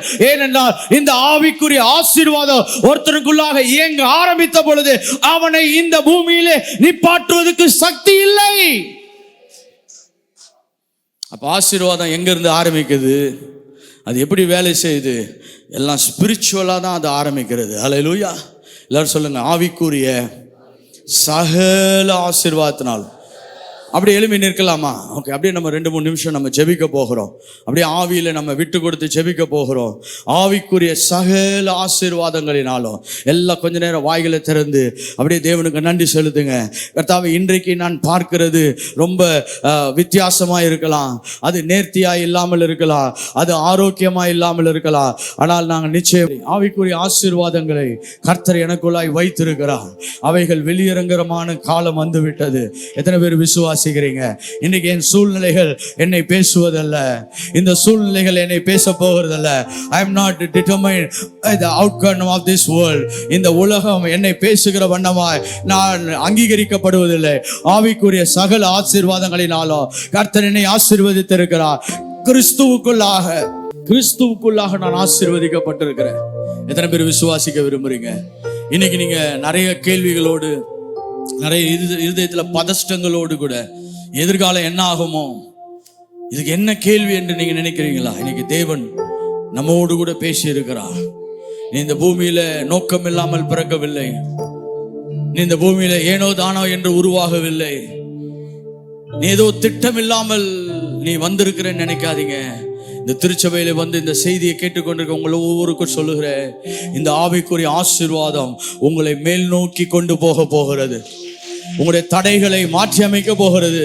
உங்களுடைய அபிஷேகம் உங்களை ஜெயத்துக்குள்ளாய் நடத்த போகிறது. இல்லாதவைகளை இருக்கிறவைகளை போல மாற்ற போகிறது. கொஞ்ச நேரம் ஆவியில உங்களை சரியான நிலைகளுக்கு கொண்டு வர முயற்சி செய்யுங்க. You have to ascend spiritually. இது ஒரு ஆவிக்குரிய முயற்சி. பாருங்க, வெறும் சிந்தனையினால மனிதன் ஜெயிக்க போகிறதில்ல. வார்த்தையும் ஆவியும் இணைந்து செய்யும் பொழுது அவன் தடைகளை ஜெயிக்கிறவனாய் மாறி விடுகிறான். தடைகளை ஜெயிக்கிறவனாய் மாறி விடுகிறார். ஒரு உன்னதமான நோக்கத்தை எங்களோடு கூட பேசி இருக்கிறேன். கர்த்தாவே, சில பரிமாணங்களை மாற்றுவதற்காக என்னோடு கூட பேசி இருக்கிறேன். நான் சபிக்கப்பட்டவன் அல்ல, நான் ஆசீர்வதிக்கப்பட்டவன். தேவன் என்னோடு கூட இருக்கிறேன். என் கரத்தை பிடித்து என்னை உயர்த்துகிறவராய் இருக்கிறேன். இன்று கண்ட எகிப்தியனை நான் இனி காணப்போவதில்லை. எத்தனை பேர் வாயை திறந்து சொல்ல நம்புறீங்க? இன்று கண்ட எகிப்தியனை நான் இனி காணப்போவதில்லை. என்னை அடிமைத்தனப்படுத்தி என்னை கீழ் நோக்கி என்னை காலின் கீழாய் வைத்திருந்த பிரச்சனைகளை இனிமேல் என்னை கண்ட்ரோல் பண்ண போகிறதில்லை. அப்படியே வாயின் வார்த்தைகளை பேசுக. ஆவிக்குரிய மண்டலம் எப்படி இயக்கப்படுகிறது என்பதை நாளைக்கு நம்ம தியானிக்க போகிறோம். இந்த ஆவிக்குரிய ஆசீர்வாதங்களை எப்படி கட்டவிழ்கிறது என்பதை குறித்து நம்ம தியானிக்க போகிறோம். நான் ஆசீர்வதிக்கப்பட்டவன், நானும் என் பிள்ளைகளும் ஆசீர்வதிக்கப்பட்டவன். என் சந்ததி ஆசீர்வதிக்கப்பட்டிருக்கிறது. நான் தங்கி இருக்கிற பூமி ஆசீர்வதிக்கப்பட்டிருக்கிறது. என் வீடு ஆசீர்வதிக்கப்பட்டிருக்கிறது. நான் கையிட்டு செய்கிற வேலைகள் ஆசீர்வதிக்கப்பட்டிருக்கிறது. நான் போகிற இடம் ஆசீர்வதிக்கப்படுகிறது. நான் வருகிற இடம் ஆசீர்வதிக்கப்படுகிறது. என் எண்ணெயும் மாப்பு செய்கிற தொட்டியும் ஆசீர்வதிக்கப்படுகிறது. நான் விதைக்கிறது விளைகிறது, நான் அறுக்கிறது சேமிக்கப்படுகிறது. thank you Holy Spirit. இப்படிப்பட்ட ஆசீர்வாதங்களை எங்களுக்குள்ளாக மாறாத தன்மையிலே வைத்திருப்பதற்காக உமக்கு நன்றி செலுத்துகிறோம். வெளிப்பட்ட வார்த்தைகளுக்காய் ஸ்தோத்திரம், பேசப்பட்ட வார்த்தைகளுக்காய் ஸ்தோத்திரம். இந்த வார்த்தைகள் 30, 60, 100 எங்கள் வாழ்க்கையிலே வேலை செய்வதாக என்று சொல்லி மனத்தாழ்மையாய் ஜெபிக்கிறோம் நல்ல பிதாவே. ஆமென். God bless you.